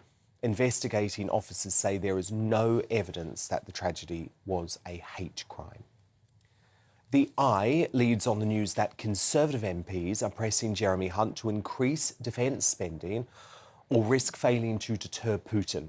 The Chancellor is being told to cough up £11 billion for the military ahead of the spring budget next month. My superstar panel, back with me now. Top Daily Express columnist Carol Malone, senior reporter at the I newspaper Benjamin Butterworth, and former Brexit Party MEP and political commentator Belinda de Lucy. Now, the leading economist, Lord Nicholas Stern, has suggested that the UK should raise taxes to achieve the deranged drive for net zero by the year 2050. That's despite the fact we're already paying an 8% green levy on energy bills. Lord Stern doesn't care about that. This is what he said on Radio 4. If we have to tax a little bit more, so be it. If we have to borrow a bit more for the really tremendous investments that are here that are going to show returns way above the cost of borrowing, then we should do that. Insanity. Biggest tax burden in 70 years last time I checked, mate. However, speaking to the Car26 group, Westminster's toughest talking MP, Lee Anderson, slammed eco-extremism as being advanced by out-of-touch elites to the detriment of ordinary Brits. People are saying a sick to death are being dictated to by the do-gooders, by people like me. A load of rich celebrities, superstars and politicians telling poor people they've got to pay more money out of their pockets. I know. It's just nonsense. I've knocked on thousands of doors for Labour and Conservative over years and years, and it's never come up on the door once.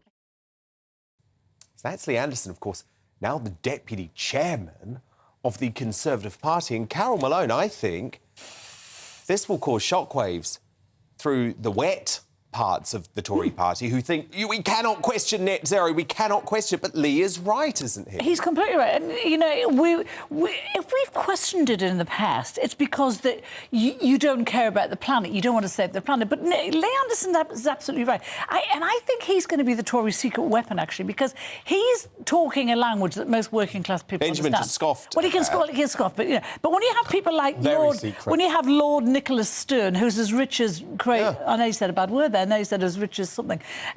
Rich as him, and he's talking about people have to just find an extra bit of money, tax a little bit more. Well, that's easy for him to say because working class people can't afford anymore. Well, you know, and what Lee Anderson said, you know, when you're on the doorstep and you're talking to real people, net zero never comes up. What comes up is how do I pay my bills? I can't pay my gas bill. I can't pay my electricity bill. We haven't got enough food, and that's what bothers people. And that doesn't mean to say those people don't care about the planet. It doesn't mean they don't care about the oceans. They do, but they're...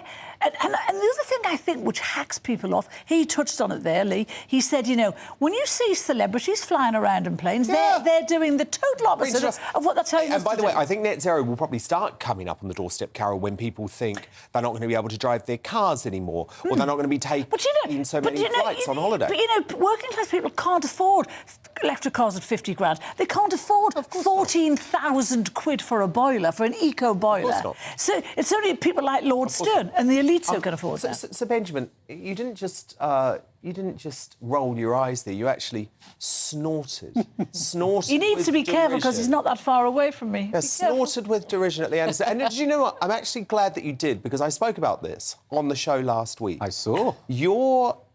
And by you, I'm talking about the left here, the liberal left. Your hatred and your derision of Lee Anderson represents, I believe, how you feel about the working classes of Great Britain. I mean, I find it hysterical. Most people don't have the faintest clue who Lee Anderson is. Yeah, they do. Really? That's tosh. Really? They really don't. That's absolute tosh. The idea that he's the people's hero is just nonsense. But you know what? Like, the thing about Lee Anderson is that he professes the politics of division. What he can do is he can point to a problem and he shouts, isn't it disgraceful, I hate it, someone should do something about it. But he's got no answers. I mean, tell me, Dave. He's got many answers. You obviously haven't been watching his weekly segment, The Real World with Lee Anderson, Wednesday nights here on GBNews.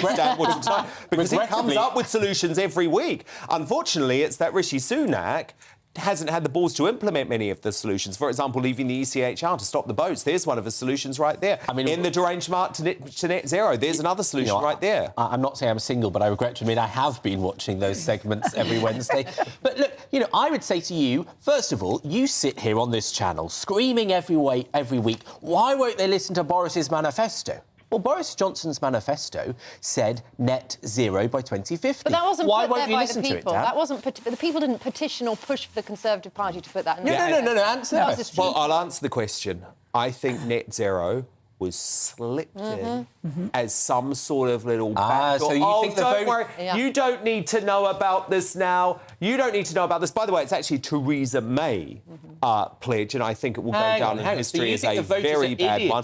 And you think the I voters disagree understand what with net Boris zero Johnson on net zero. And I'm allowed to. But if it's in the manifesto, they voted for it. And if you're saying, they didn't understand, don't you sound like a Remainer? Do you know what? You sound like a proper Remainer from a few years ago. Look at those ridiculous. Look at those silly masses. They can't understand that zero. That's what you're saying. Middle-class lefties like Ben, you know, they're always moaning that there aren't enough working-class people in politics. And then when we get one who actually talks the languages of people, you scoff at him. You say he's an imbecile. You say he's an idiot. I didn't say any of that.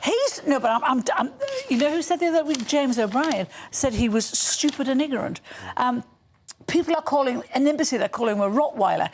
This guy has more to say to working class people than anyone I know ever will. Tell me, what has he done for the people of Ashfield? What do you mean, what has he done? What a stupid, you're saying he's got answers. What a stupid question. This is a guy... I mean, specifically what he's actually... What has he done? What he's done every week. Don't be stupid, Ben. We're talking about... Well, we have the highest taxes, He has the lowest He's growth. been elected by the people. He voted for all of the problems we have. You come in here. Right, I love him. I love Lee Anderson. I think he is a diamond in a very... idols, mate. He's a diamond in a very rough party. The Conservatives are very, very lucky to have them.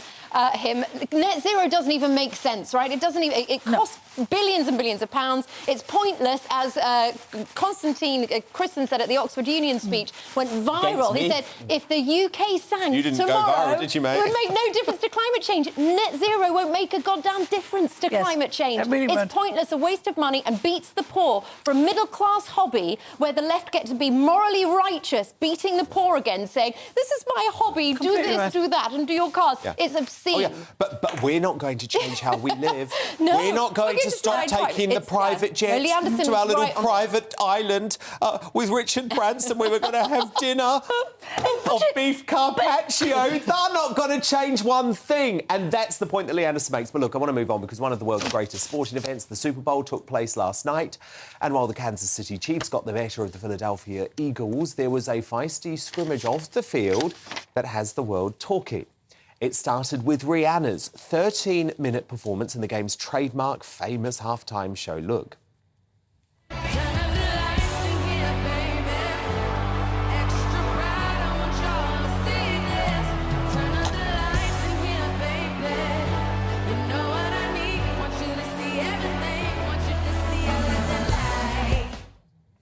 So along with reeling off some of her greatest hits, viewers were shocked by the most dramatic pregnancy reveal of all time as Rihanna showed off her baby bump. However, one critic was less than impressed. In an extraordinary social media post, Donald Trump wrote, "Epic fail. Rihanna gave, without question, the single worst halftime show in Super Bowl history. This after insulting far more than half of our nation, which is already in serious decline with her foul and insulting language. Also, so much for her stylist." Now, that scathing review, you might say, I enjoyed it, by the way, but it's hardly surprising, given that Rihanna wrote F Trump on a car in 2020, which she posted online. Now, even though Trump is no fan, he does need to look on the bright side, right? I mean, at least it wasn't Sam Smith. They're probably saving that till next year. Belinda Lucy, Benjamin Butterworth, Carol Malone, do stand by, because coming up, as the shocking failings of the Tavistock gender clinic for young people emerge, should there be a criminal investigation and an immediate halt to all gender reassignment of young folk in the UK? My superstar panel are going to be back to have their say on that, and we'll have more of tomorrow's newspaper front pages too.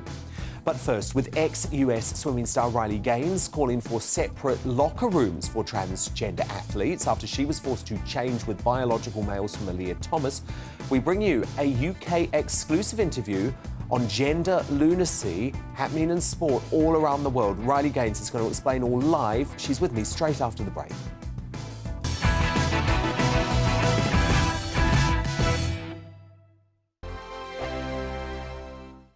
First and foremost, I am a GB News fan, and I was before I was working here. Just love the fact that we're asking the questions that a lot of establishment media won't ask. With a bit of a twist, we not only want to inform you, but we want to keep you entertained. It's worth the drive because you get in and the team's all ready and waiting, they're itching to go, and it's a proper little family. GB News is the people's channel. It's the audience that makes the programme sing. We're giving our viewers and our listeners a voice. I see the thousands of your letters, tweets, emails, you name it, coming in. Britain is broken. How on earth did we get into this mess? But more importantly, how do we get out of it? The establishment had their chance. Now we're here to represent you. It's time for something different. It's time for GB News. I'm very patriotic. I believe in Britain. Our best days lie ahead. Britain's watching. Britain's watching. Join us here on GB News. The people's channel. Britain's news channel. I'm Andrew Doyle. Join me at 7 o'clock every Sunday night for Free Speech Nation, the show where I tackle the week's biggest stories in politics and current affairs with the help of my two comedian panellists and a variety of special guests. Free Speech Nation, Sunday nights from 7 on GB News, the People's Channel, Britain's news channel. Here on GB News Live, we'll be keeping you in the picture, finding out what's happening across the country and finding out why it matters to you. We'll have the facts fast with our team of reporters and specialist correspondents. Wherever it's happening, we'll be there from 12 noon on TV, radio and online. GB News, the People's Channel, Britain's news channel. I'm Michael Portillo. Join me on GB News on a Sunday morning for topical discussion, debate, arts and culture, and sometimes even ethical dilemmas. I don't always agree with you, Michael. Michael Portillo, Sundays on GB News, the People's Channel, Britain's news channel. Hello, I'm Michelle Dewberry, and you can join me every weekday 6 till 7 on Jubes and Kerr. You're an inspiration to us all. Clip that bit up. Well, you are. That's my ringtone. My political ambitions those days are gone, I can tell you. She's only teasing. Go on. He's probably going to want to lay down now. I'll give him 2 minutes to have one. Let's respectfully disagree. That's what we like on Jubes and Kerr. Come and join us. GB News, the People's Channel. Michelle Dewberry, weekday evenings at 6 o'clock. I'm Simon Evans. Join me on GB News for Headliners at 11 p.m. What's the scoop? I'll be joined by 2 of the country's top comedians. That's right. As we take a look at tomorrow's newspapers tonight. We're going to get into trouble. If it's a big story, we'll be covering it. Spill some tea on him.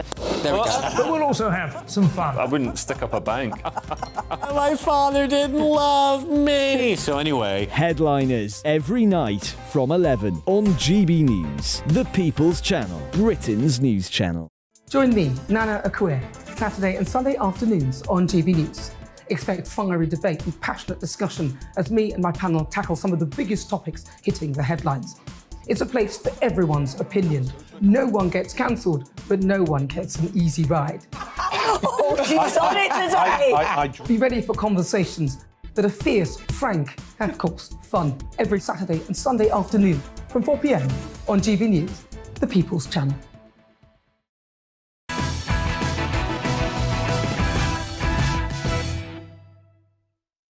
Welcome back. Now, America's transgender, and let's just be totally honest here, biologically male swimmer Leah Thomas has divided public opinion since being allowed to compete in women's categories by the NCAA.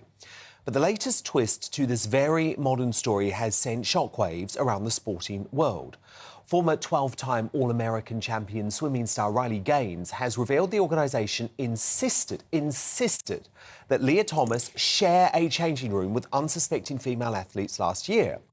She says female swimmers were forced to witness Thomas's male genitals on display as they undressed and were rejected alternative facilities. Determined to fight against the 23-year-old Riley is now demanding separate changing rooms for trans athletes.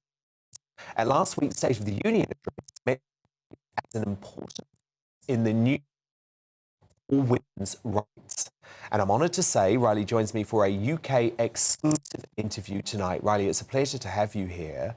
So is it true that you were given no option by the NCAA, but to change in the same facilities as Leah Thomas, who was, let's just put this starkly, because I think we have to, parading around with penis in view?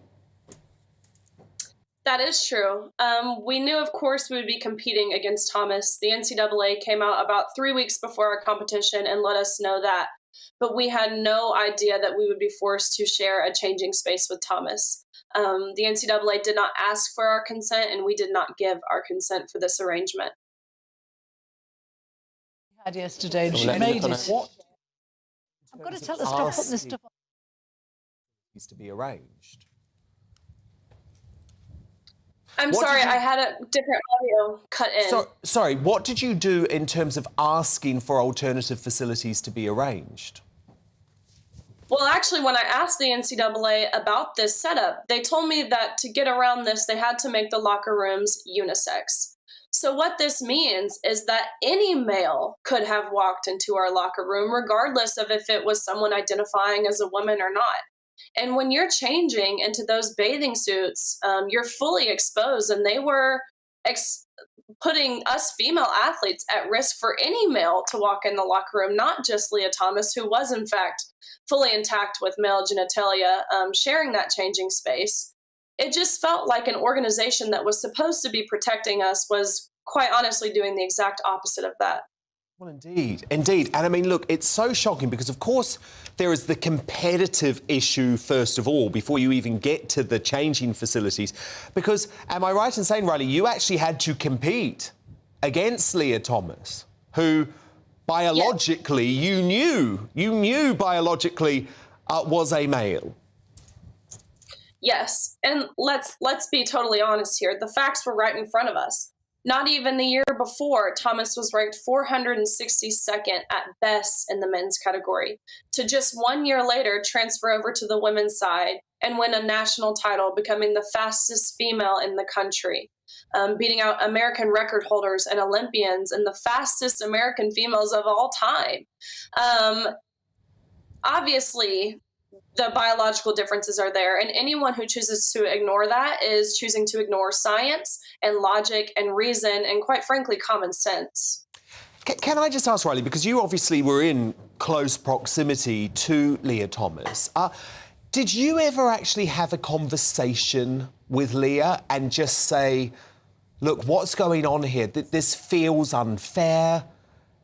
You're putting me in a position. Did you ever try and engage directly with Leah to actually work out what was going on? You know, was there some sort of political point being made, for example? No, we actually didn't. I truthfully felt like my problem wasn't necessarily with Leah. Leah was just following the guidelines that were put in place by these larger organizations who fear so badly accountability, and they lack leadership to the highest degree. And so I didn't have animosity necessarily towards Leah. No, it's not something I would necessarily support or ever engage in myself in terms of transitioning from the body that I believe God gave me. But again, my animosity was not towards Leah. It's more so towards the NCAA for allowing this to happen and subjecting us as female athletes to someone who has different biology than us, different anatomy, different physiology, putting us at risk, and of course at an unfair advantage when it comes to competition. Totally. And so now you are campaigning for a scenario where trans competitors would need separate changing facilities from biologically female athletes? Well, here's my thing. No woman should ever have to compare themselves athletically or, you know, based off of their physiology to a man. So in that changing space, I think, well, let's think of it like this. Just a year ago, this would have been some sort of sexual harassment or voyeurism or indecent exposure. But now, not only is it just happening, it's almost as if the NCAA, which again is our National Collegiate Association, is encouraging this. After Thomas won a national title, the NCAA nominated Thomas for 2022 NCAA Woman of the Year. This just feels like a slap in our face. Well, it's taking the piss. It's taking the mickey out of female athletes. It makes me so angry. And do you know the thing that is actually most frustrating about all of this? Of course, we have huge empathy for people who are on this sort of journey like Leah Thomas's. That isn't an easy life. But the problem is you're raising issues of fairness and safeguarding, right? Both incredibly important. But what will happen is that the left, and I believe this is happening in the US just like it's happening here, is that you will be branded as a TERF, you will be described as transphobic, and they will try and cancel you, you know, just like they are trying to cancel J.K. Rowling here in the UK. Absolutely.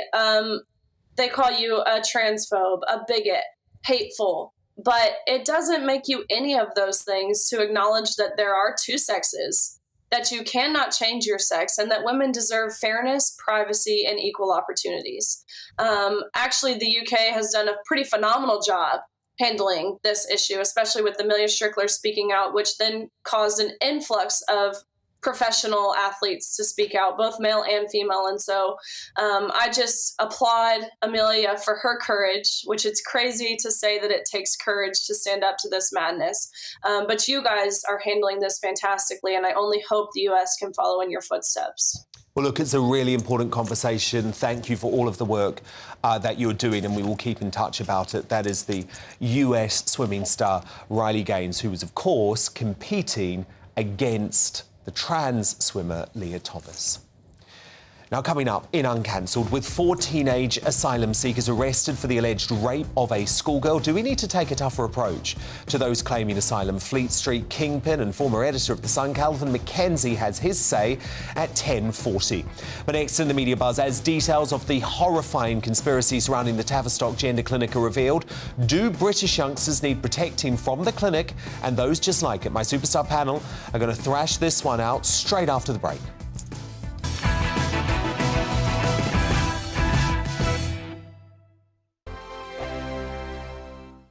We are GB News, and we'd like to say thank you to each and every one of you for bringing us your conversations, for helping our great nation find its voice. We are here for you on radio, television, and online, across England, Scotland, Wales, and Northern Ireland. It's not the BBC, you actually get your facts right. We are proud to be GB News, the People's Channel, Britain's news channel. I'm Mark White. As GB News Home and Security Editor, I cover those key issues that are so important to you. Our authorities, our communities doing all they can to combat violent crime. With the public services under unbearable strain, why are we still failing to control our borders? Defence, the first priority of any government, has been continually hollowed out. Can we trust our politicians to protect the armed forces? Join me, Mark White, on GB News. Join me, Nana Akue, Saturday and Sunday afternoons on GB News. Expect fiery debate and passionate discussion as me and my panel tackle some of the biggest topics hitting the headlines. It's a place for everyone's opinion. No one gets cancelled, but no one gets an easy ride. Oh, she's on it today! Be ready for conversations that are fierce, frank, and of course, fun. Every Saturday and Sunday afternoon from 4 p.m. on GB News, the People's Channel. Monday to Thursday on GB News, it's Bev Turner Today from 10 a.m. We're going to be here for you, our GB News family, to keep you up to date, but also make you smile. There's a guy who went from puberty to adultery. And I can't wait to bring a few of my own opinions. I have no time for cultural totalitarianism. We'll engage in passionate, but always polite debate, with your thoughts and opinions at the centre of it all. Only on GB News, the People's Channel, Britain's news channel. Join me every Sunday at 6 p.m. for Gloria Meets. In exclusive interviews, I'll be finding out who our politicians really are and what they really think. It's something that you would never want anyone to suffer. I didn't know what channels there were. I didn't think I'd be believed. I must have weighed about 7 stone and I'm 5'8". My instincts was to sort of cover this up. I mean, clearly that was a mistake. Join me every Sunday at 6 p.m. on GB News, the People's Channel, Britain's news channel. We are GB News, right across the nation. You can get us on television, on radio, on digital. We're absolutely everywhere. Amazing! You see, amazing! You remind me of me in the European Parliament. But here's the most important bit. We are not part of the mainstream establishment. We think and speak just like you do. We are the People's Channel. Magnificent. That's really, really thoughtful. Come and join us on GB News, the People's News Channel.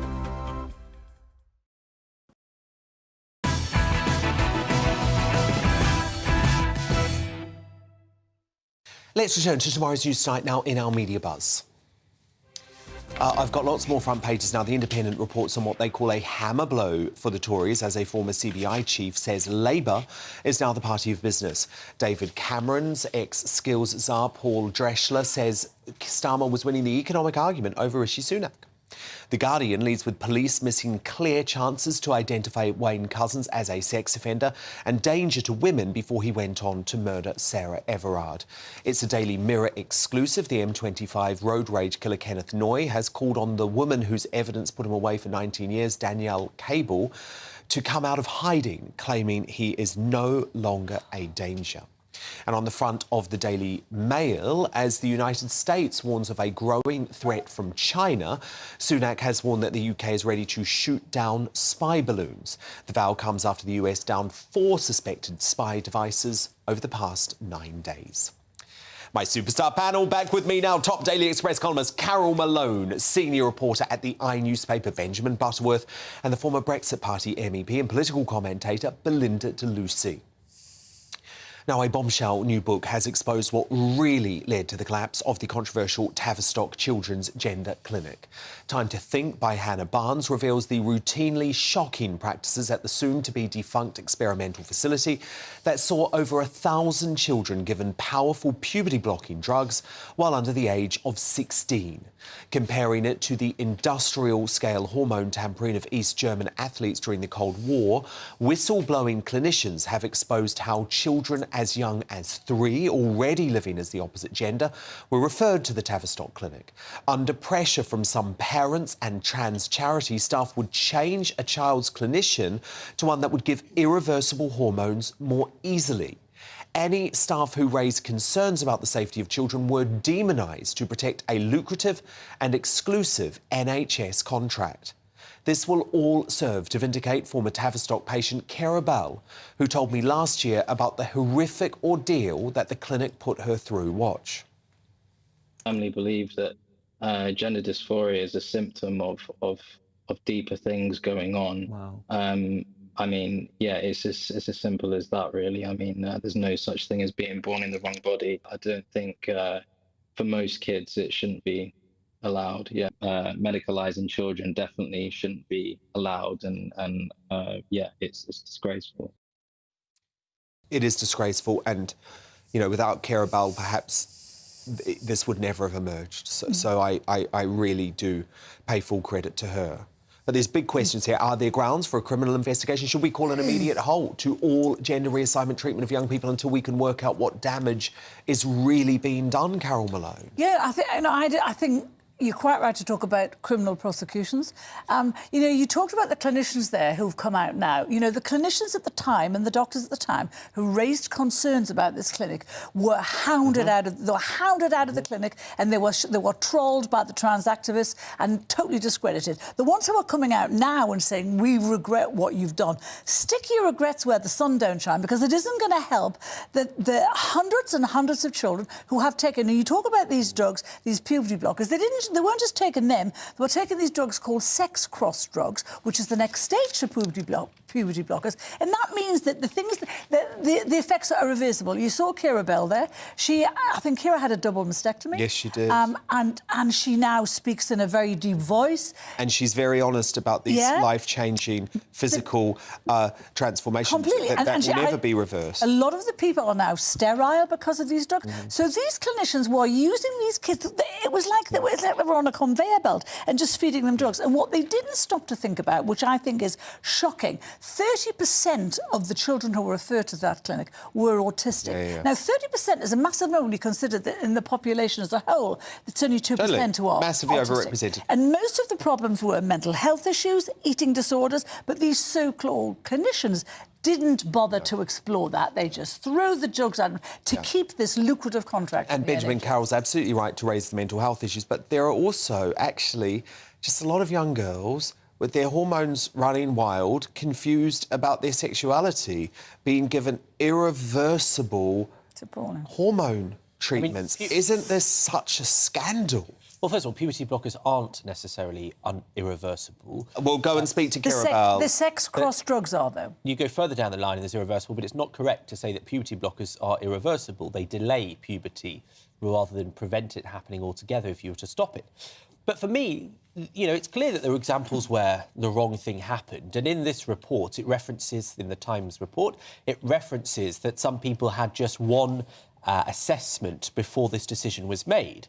And so I think it's clear that the appropriate way to deal with this is that there should have been far more resource to assess these people so mistakes didn't happen. So what, do we do it more? No, so that you have a better assessment, because it would be immoral to say that because some people had inappropriate health care, other people that clearly need this for their fundamental well-being shouldn't get the appropriate Belinda, health it sounds care. like Benjamin's saying throw more resources Oh, my at gosh, this. just leave children alone.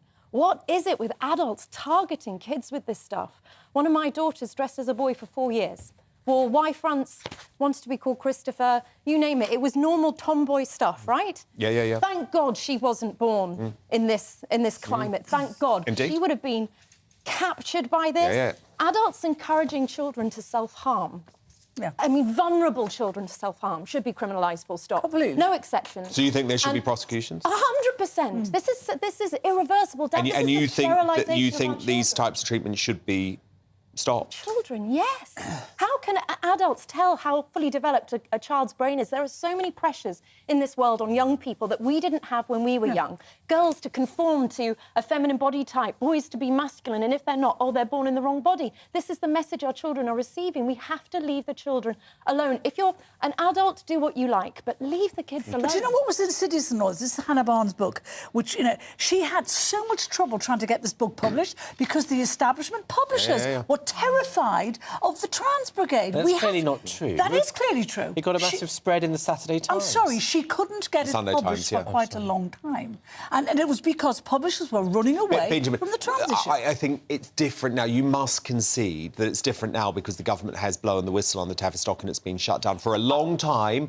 And Hadley Freeman's experience at The Guardian, for example, really does bear this out. For a long time, if you raised any questions about the charity Mermaids or about the Tavistock Gender Clinic, you were either shut down, silenced, or, as Carol says, you were branded transphobic. But if you believe that no teenager, no young person should be access to healthcare, then that's a claiming that basically there are no transgender young people. Saying that. That's precisely what you both just said. We're both saying do not give children drugs at that age. So you're saying that clearly there is nobody who needs that for their own healthcare. We're saying sterilisation. Give it time. But that's what I said. The book is called and you said Taking the Time. No, therapy is one thing. Drugs, sterilisation, mutilation of their bodies. That's what I said in my comments. I said there should be more resources that are better assessed, and you said no. So are all these clinicians... You don't want to stop the puberty bloke. I think there should be better assessed so you don't get some of the mistakes. Are all these but it would also be a mistake not to help those who need children it. idiots then? Are all the clinicians who did these examinations initially, they're idiots, are they? No, they're under-resourced. And so the only answer is better resource. But you know, the real shocker, there was no data that proved that these drugs worked or what the after effects were going to be. That's shocking. Look, a legal note here. In a statement, Tavistock and Portman NHS Trust said Gender Identity Development Service workers on a case-by-case basis with every young person and their family working thoughtfully and holistically with them to explore their situation with no expectation of what the right outcome for them might be. At the Tavistock and Portman, we wholeheartedly support our staff to raise concerns and have recently strengthened our mechanisms for doing so. Concerns relating to young people's well-being are taken seriously and investigated. Now, Saturday night's Brit Awards saw pop megastar Harry Styles add to his growing list of accolades as he won all 4 awards he was nominated for. And while you may have expected the former One Direction star to be in a celebratory mood, he was clearly worried about not upsetting the woke mob after his Grammys acceptance speech went viral. I've been so inspired by every artist in this category with me. This doesn't happen to people like me very often, and this is so nice. Thank you very, very much.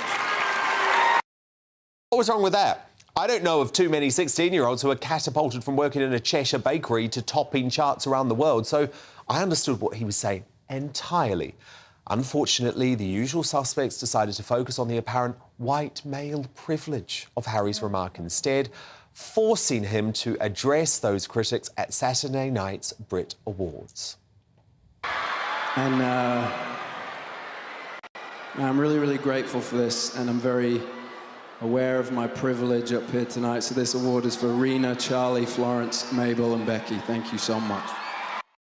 Of course, the other big talking point of the Brits was a typically OTT appearance from Sam Smith, and those woke presenters at Good Morning Britain keep tripping themselves up with the whole they, them pronouns rubbish. Watch this from Ranveer Singh this morning. It was Sam Smith who stole the show with this dramatic latex balloon-like bodysuit. How did he get in it? Who designed it? And why did they choose it? They choose it. We're going to find out from the designer who made that custom outfit. No. You got it right the first time, Ranveer. Don't buy into this attention-seeking nonsense. Belinda Lucy, Benjamin Butterworth, who's very annoyed. He's going to give me a little slap in the break. And Carol Malone, thank you so much. Do stand by, because coming up, why are shady establishment characters like Peter Mandelson trying to overturn Brexit? We're going to that as we discuss and say who is becoming greatest Britain and Union jackass shortly, but next and uncancelled. Does Britain need to clamp down on its asylum claims after 4 teenage migrants were arrested for the alleged rape of a schoolgirl? Calvin Mackenzie certainly thinks so. He's live in just 2 minutes' time.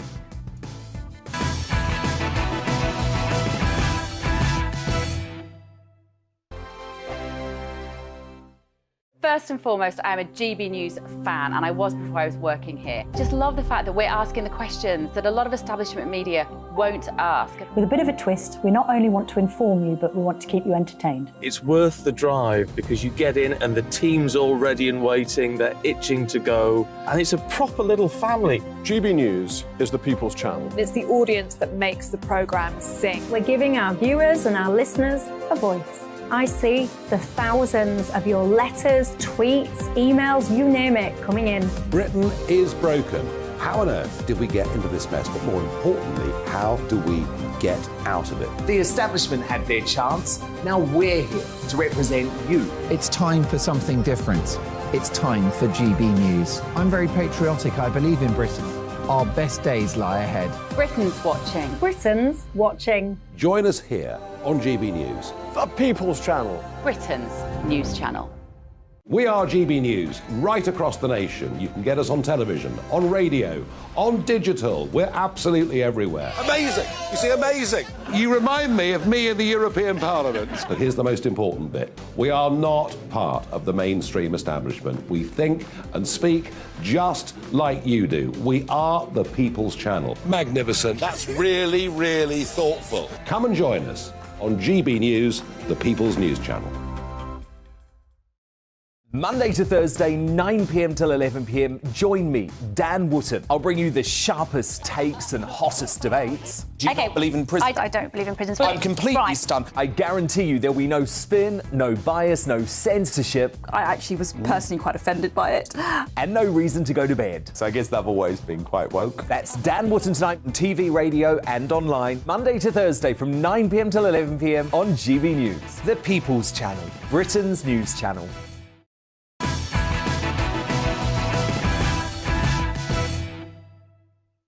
It's time now for Uncancelled. And this is where Britain's top commentators speak out on controversial issues without the fear of the cancel culture sweeping the rest of the media. Now, 4 Afghan boys who arrived unaccompanied by boat last year have been arrested for the alleged rape of a British schoolgirl last Monday. The migrants, aged between 13 and 16 and currently out on bail while investigations continue, reportedly held down the 15-year-old girl from a school they all attended in Dover before one of them raped her.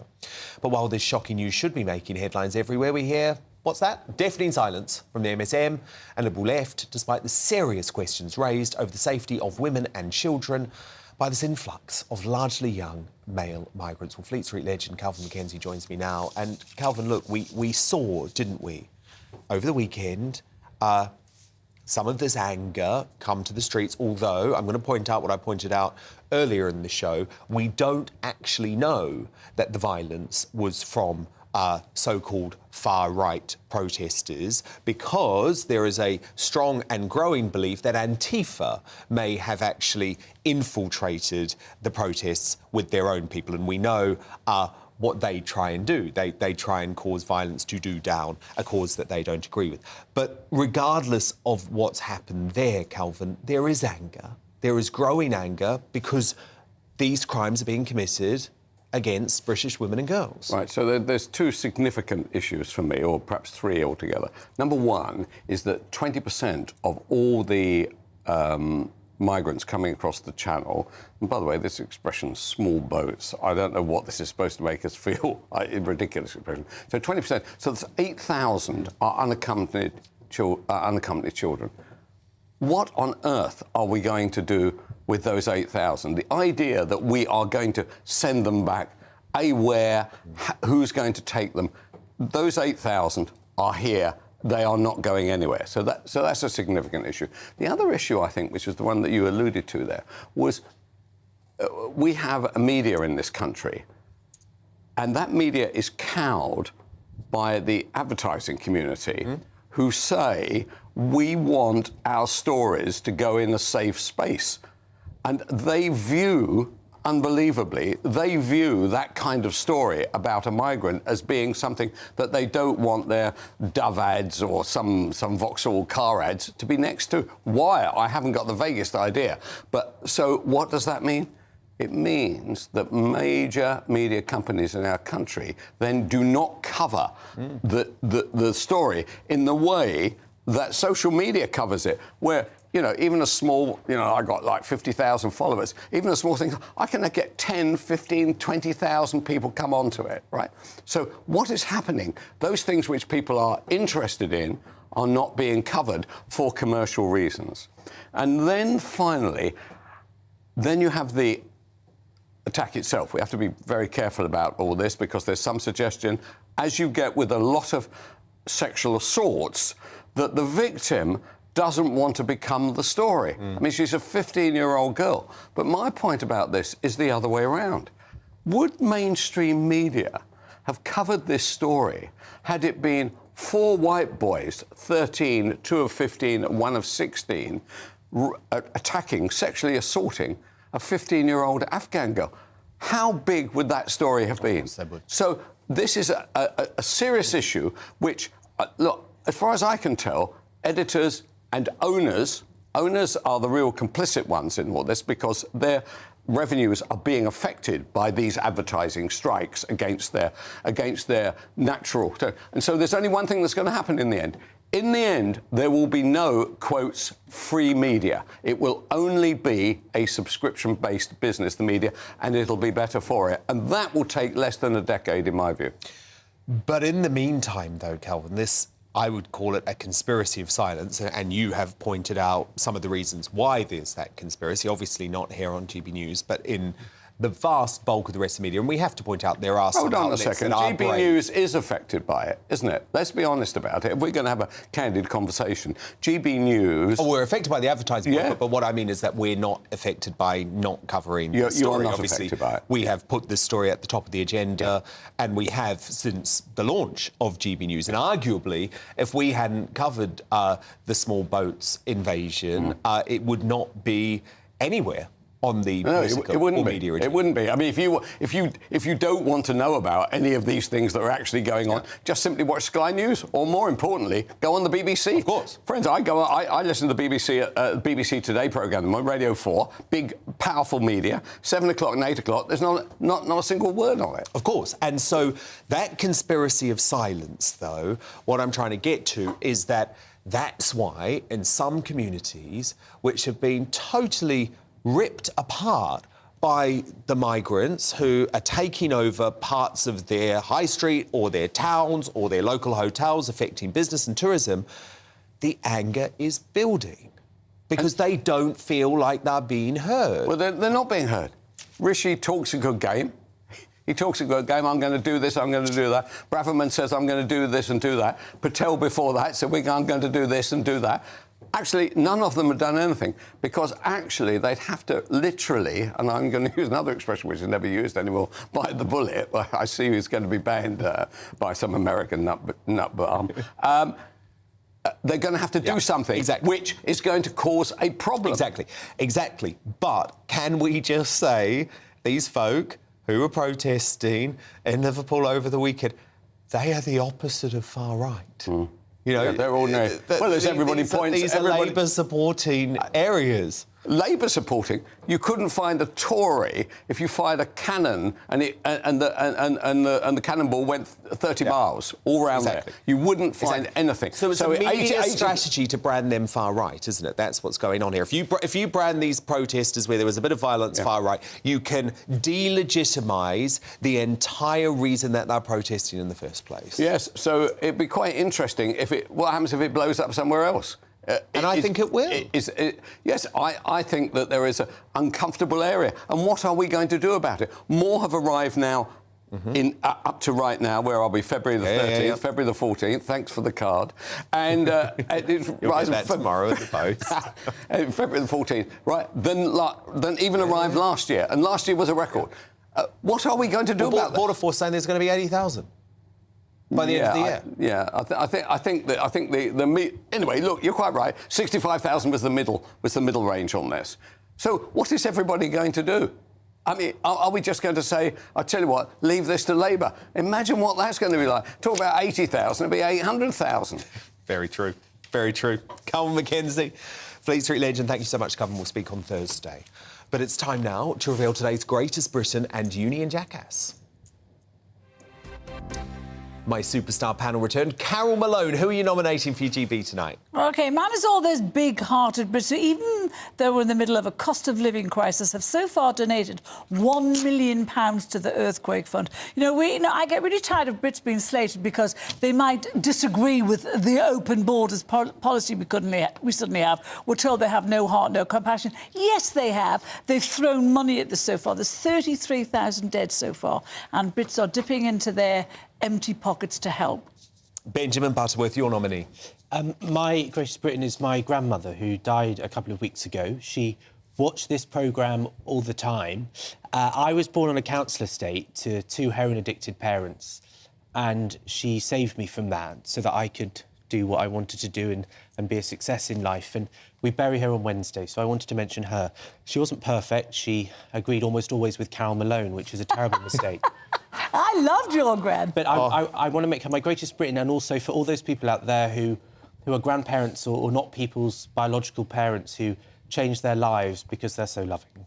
Oh, that's beautiful. That's made me very emotional. Belinda de Lucy. My greatest Brit is Lee Anderson for coming out against the Conservatives' obsession with net zero. I thought it was very brave, about time, but it took a man of courage or a woman of courage to do it, and he took the stage. Well done, Lee. Oh, well, of course, our greatest Britain, Benjamin's wonderful grandmother. And good luck, Benjamin, on Wednesday. No, it's going to be a very, very hard day for you. Union jackass time now. Carol Malone, your nominee. I've got a few. Peter Mandelson, David Lammy, Ollie Robbins. These are the traitors who are trying to unravel Brexit. They're spitting on democracy. They're spitting on the British people who voted for it. They're just not going to accept it. It's just vile, horrible people. Benjamin Butterworth, your nominee. Well, I wish I could change it, because it's Rihanna. But partway through this programme, you revealed that Donald Trump also hated her Super Bowl performance, so I hate it. But look, it was... Why did you hate it? Because he hated it because she hates him. Yes, that's, slightly different reason. Well, she played Kanye West, who has made comments praising Nazis and many people would think are anti-Semitic. So I thought, why is she an anti-racist playing Kanye West? Belinda de Lucy, your nominee? Mine has to be Michael Gove, the three-time voting surrender treaty Brexit emasculator who met up with anti-democratic collaborators in a secret meeting. Unforgivable. Well, look, it's a tight call for me between Carol and Belinda. It's got to be joint. It has to be, surely. Well, no, I'm going to go for you, Carol, and I'll tell you why. Good. Because Lammy. Sorry. It's the inclusion of Lammy, who, let's never forget, said that the Conservative Party, ERG, and Jacob Rees-Mogg were worse than Nazis, and we're now trusting him with Brexit as if. Carol Malone, Benjamin Butterworth, Belinda de Lucy, my superstar panel, thank you all so much. Thank you for your company tonight. I'm back. First and foremost, I am a GB News fan, and I was before I was working here. Just love the fact that we're asking the questions that a lot of establishment media won't ask. With a bit of a twist, we not only want to inform you, but we want to keep you entertained. It's worth the drive because you get in and the team's all ready and waiting, they're itching to go, and it's a proper little family. GB News is the People's Channel. It's the audience that makes the programme sing. We're giving our viewers and our listeners a voice. I see the thousands of your letters, tweets, emails, you name it, coming in. Britain is broken. How on earth did we get into this mess? But more importantly, how do we get out of it? The establishment had their chance. Now we're here to represent you. It's time for something different. It's time for GB News. I'm very patriotic. I believe in Britain. Our best days lie ahead. Britain's watching. Britain's watching. Join us here on GB News. The People's Channel. Britain's news channel. I'm Andrew Doyle. Join me at 7 o'clock every Sunday night for Free Speech Nation, the show where I tackle the week's biggest stories in politics and current affairs with the help of my 2 comedian panellists and a variety of special guests. Free Speech Nation, Sunday nights from 7 on GB News, the People's Channel, Britain's news channel. Here on GB News Live, we'll be keeping you in the picture, finding out what's happening across the country and finding out why it matters to you. We'll have the facts fast with our team of reporters and specialist correspondents. Wherever it's happening, we'll be there from 12 noon on TV, radio and online. GB News, the People's Channel, Britain's news channel. I'm Michael Portillo. Join me on GB News on a Sunday morning for topical discussion, debate, arts and culture, and sometimes even ethical dilemmas. I don't always agree with you, Michael. Michael Portillo, Sundays on GB News, the People's Channel, Britain's news channel. Hello, I'm Michelle Dewberry, and you can join me every weekday 6 till 7 on Jubes and Kerr. You're an inspiration to us all. Clip that bit up. Well, you are. That's my ringtone. My political ambitions those days are gone, I can tell you. She's only teasing. Go on. He's probably going to want to lay down now. I'll give him 2 minutes to have one. Let's respectfully disagree. That's what we like on Jubes and Kerr. Come and join us. GB News, the People's Channel. Michelle Dewberry, weekday evenings at 6 o'clock. I'm Simon Evans. Join me on GB News for Headliners at 11 p.m. What's the scoop? I'll be joined by 2 of the country's top comedians. That's right. As we take a look at tomorrow's newspapers tonight. We're going to get into trouble. If it's a big story, we'll be covering it. Spill some tea on him. There we go. But we'll also have some fun. I wouldn't stick up a bank. My father didn't love me. So anyway. Headliners every night from 11 on GB News, the People's Channel, Britain's news channel. Join me, Nana Akue, Saturday and Sunday afternoons on GB News. Expect fiery debate and passionate discussion as me and my panel tackle some of the biggest topics hitting the headlines. It's a place for everyone's opinion. No one gets cancelled, but no one gets an easy ride. Oh, she's on it today! Be ready for conversations that are fierce, frank, and of course, fun. Every Saturday and Sunday afternoon from 4 p.m. on GB News, the People's Channel.